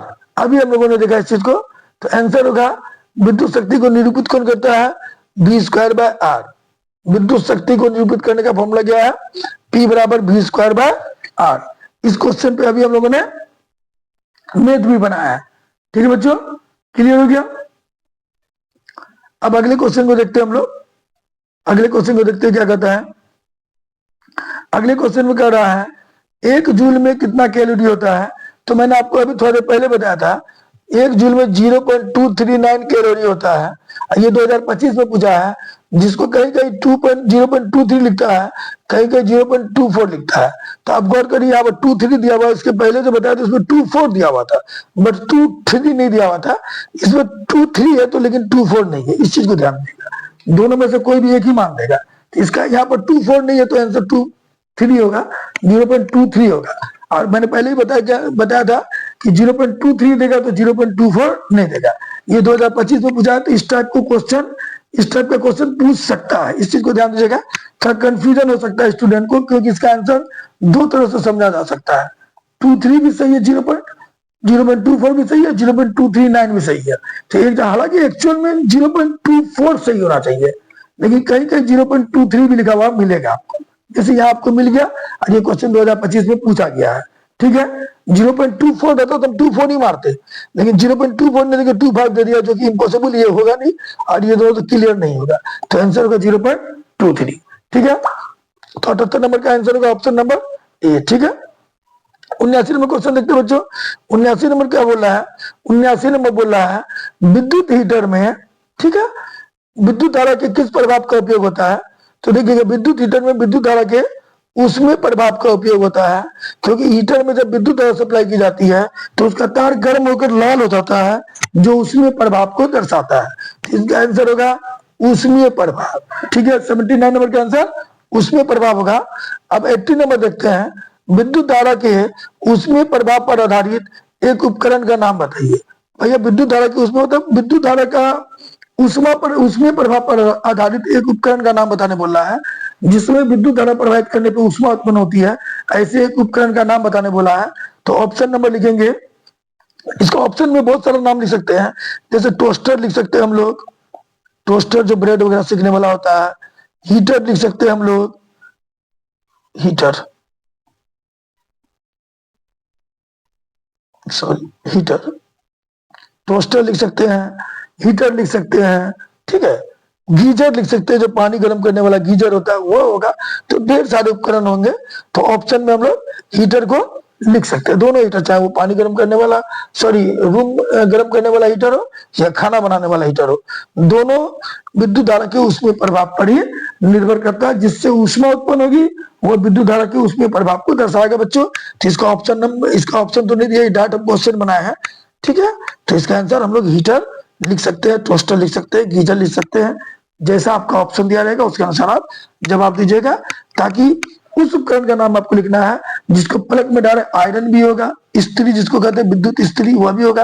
यानी उस उपकरण का नाम लिखना है जिसको विद्युत स्विच में डालने के बाद ऑन करेंगे तो गर्मी हीट उत्पन्न होगा, वह गर्म होने लगेगी। ठीक बच्चों, 81 नंबर क्वेश्चन को देखते हैं। 81 नंबर क्वेश्चन बोला बच्चों कि 10 वाट का विद्युत बल्ब 250 वोल्ट के मेन लाइन से जोड़ा गया है, तो धारा का मान क्या होगा। धारा का मान क्या होगा, तो याद रखिएगा एक फॉर्मूला होता है P बराबर B इंटू आई। P मतलब है पावर, तो कितना वाट है पावर इसका, 10 बार बोलते हैं 100 वाट है। ठीक है, और V का मान क्या है 250 वोल्ट है। यहाँ पर V है, ये आपको पावर P है, ये विभवांतर V है। तो आई निकालना है, तो 100 बटे 250, आई का मान हो जाएगा, क्योंकि इधर के बटे हो जाएगा, काट दिए।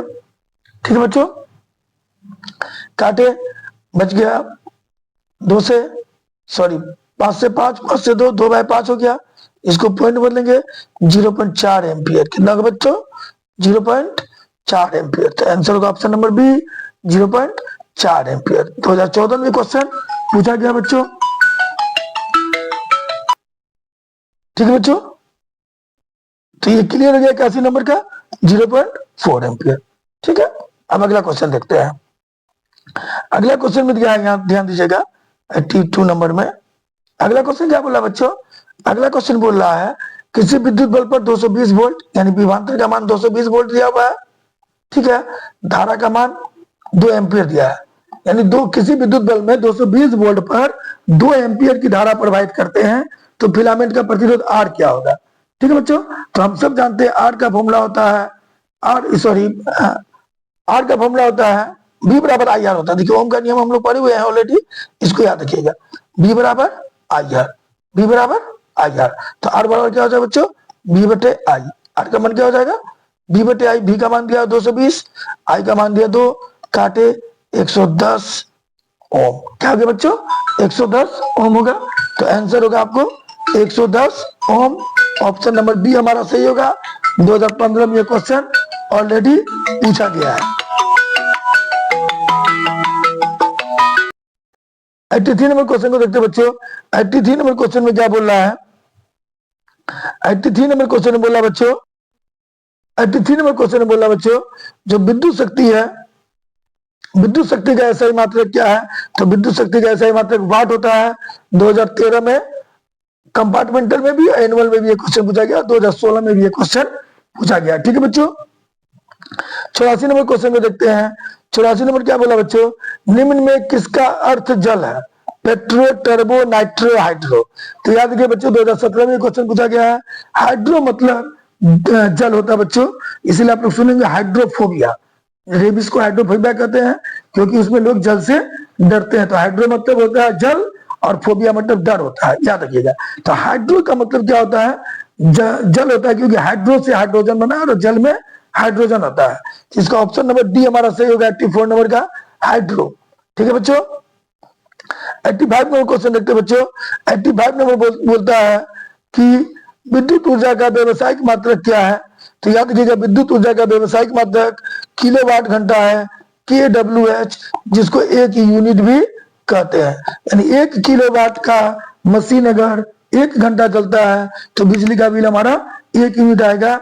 ये विद्युत का व्यवसायिक मात्रक है, जिसे हम लोग BOT, board of trade unit भी कहते हैं। तो ऑप्शन नंबर सी हमारा सही होगा। क्या बच्चों? ऑप्शन नंबर सी सही होगा। जो क्वेश्चन क्या कर रहा है? क्वेश्चन कर रहा है किसी विद्युत बल्ब पर 220 भी और 100 W अंकित है। ठीक है बच्चों, विद्युत बल्ब पर 220 भी 100 W अंकित है और 110 वाट वोल्ट पर प्रचलित करते हैं, प्रचलित नहीं होगा, प्रवाहित करते हैं। और इस बल्ब को हम लोग 110 वोल्ट पर प्रवाहित करते हैं, 110 वोल्ट पर लगाते हैं, तो उसके द्वारा उपभोग शक्ति का मान क्या होगा? देखिए जहां तक हम लोग को पता है, जो शक्ति का फॉर्मूला होता है P बराबर होता है V²/R। तो सबसे पहले हम लोगों को बल्ब का प्रतिरोध निकालना होगा, क्योंकि V तो दिया हुआ है। V कितना दिया हुआ है बल्ब का? ये जो V दिया हुआ है वो दिया हुआ है 110 गुने 110 ऑलरेडी दिया हुआ है। हमको इसका R निकालना है, तो बल्ब का R निकालते हैं। जो बल्ब दिया हुआ है, बल्ब का R निकालने के लिए, बल्ब का R निकाल के फॉर्मूला होता है R बराबर V²/P। तो जो बल्ब है उसका विभवांतर है 220 दो बार हो जाएगा। अब P का मान दिया है 100। ठीक है, अब इसको काट दिया, 0 0 कट गया, ये हो गया 484। क्या गया बच्चों? 484। तो जो R निकला, R का मान 484 होगा। ठीक है, अब इसको आराम से काटिए, 484 होगा। अगर हम लोग काटते हैं, 11 से गया 10 मारते में, 11 से गया, अच्छा 11 से काट रहे हैं ना, 11 चौके 44, 11 चौके 44, फिर 11 से गया 10 मारते में, 44 गया 4 मारते में, 2 से गया 2 मारते में, 2 से गया 5 मारते में, ये 2 से गया 5 मारते में, इसका क्या हो गया मेरा 25। ठीक है, 25 वाट हो गया। तो ये बल्ब को अगर हम लोग 110 वोल्ट के धारा पर लगाएंगे तो ये कितना शक्ति उपभोग करेगी? तो 25 वाट शक्ति उपभोग करेगी। तो ऑप्शन नंबर डी हमारा सही होगा। ठीक है, ऑप्शन नंबर डी सही होगा। ये 110 दोबारा लिखा गया है 25 वाट, तो ऑप्शन नंबर डी हमारा सही होगा।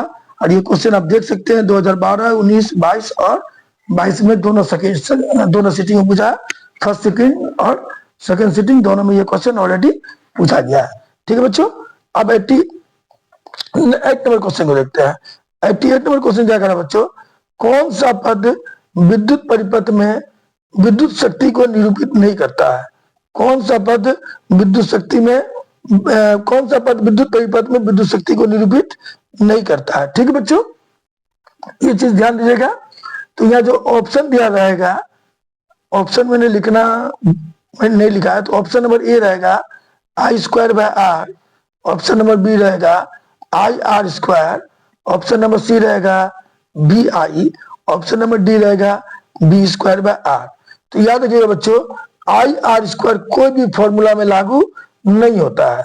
कौन सा पद विद्युत शक्ति, देखिए I²/R होता है, BI भी होता है, B²/R भी होता है, अभी हमने इस फॉर्मूला का यूज भी किया है, लेकिन IR² कभी भी नहीं होगा। तो ऑप्शन नंबर बी हमारा सही होगा कि जो IR² ये विद्युत शक्ति को निरूपित नहीं करता है। ये भी विद्युत शक्ति को निरूपित करता है, ये भी निरूपित करता है और ये भी निरूपित करता है, लेकिन IR² विद्युत शक्ति को निरूपित नहीं करता बच्चों। तो ऑप्शन नंबर बी हमारा सही होगा।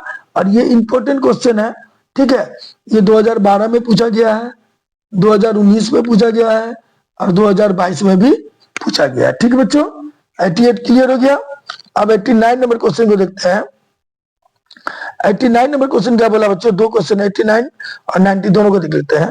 1 किलोवाट घंटा यानी 1 kWh किलोवाट घंटा कितने जूल के बराबर होता है? तो इस चीज को मैंने शायद शुरू में ही बताया है। 1 किलोवाट घंटा जो होता है बच्चों 3.6 गुने 10⁻6 जूल के बराबर होता है। 3.6 गुने 10⁻6 जूल के बराबर होता है। 2014 में, 15 में और 22 में ये क्वेश्चन पूछा गया है। ठीक है बच्चों, अगला 1 किलोवाट घंटा मात्रक है किसका? ऊर्जा का, समय का, द्रव्यमान का या शक्ति का? तो याद रखिए बच्चों, 1 किलोवाट घंटा ऊर्जा का मात्रक है। किसका मात्रक है? ऊर्जा का। ऑप्शन नंबर ए हमारा सही होगा। 2024 में क्वेश्चन ऑलरेडी पूछा गया बच्चों।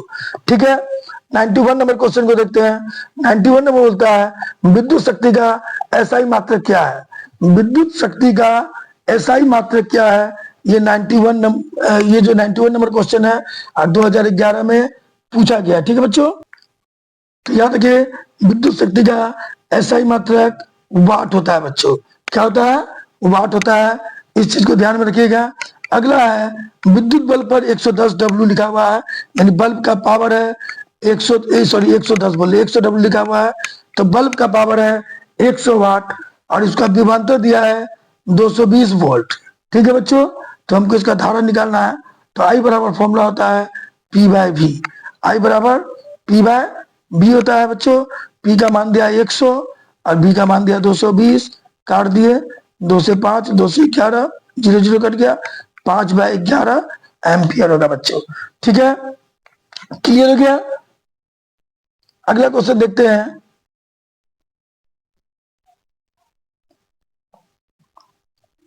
विद्युत ऊर्जा का व्यवसायिक मात्रक क्या है? विद्युत ऊर्जा का व्यवसायिक मात्रक क्या है बच्चों?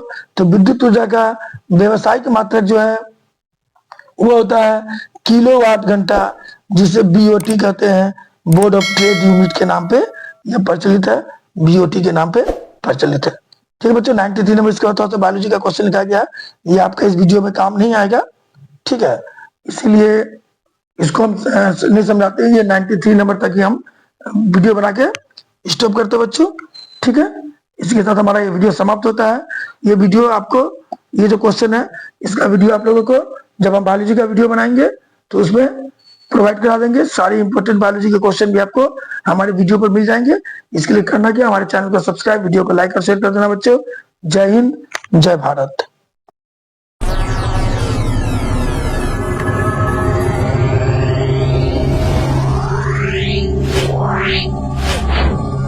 Yeah.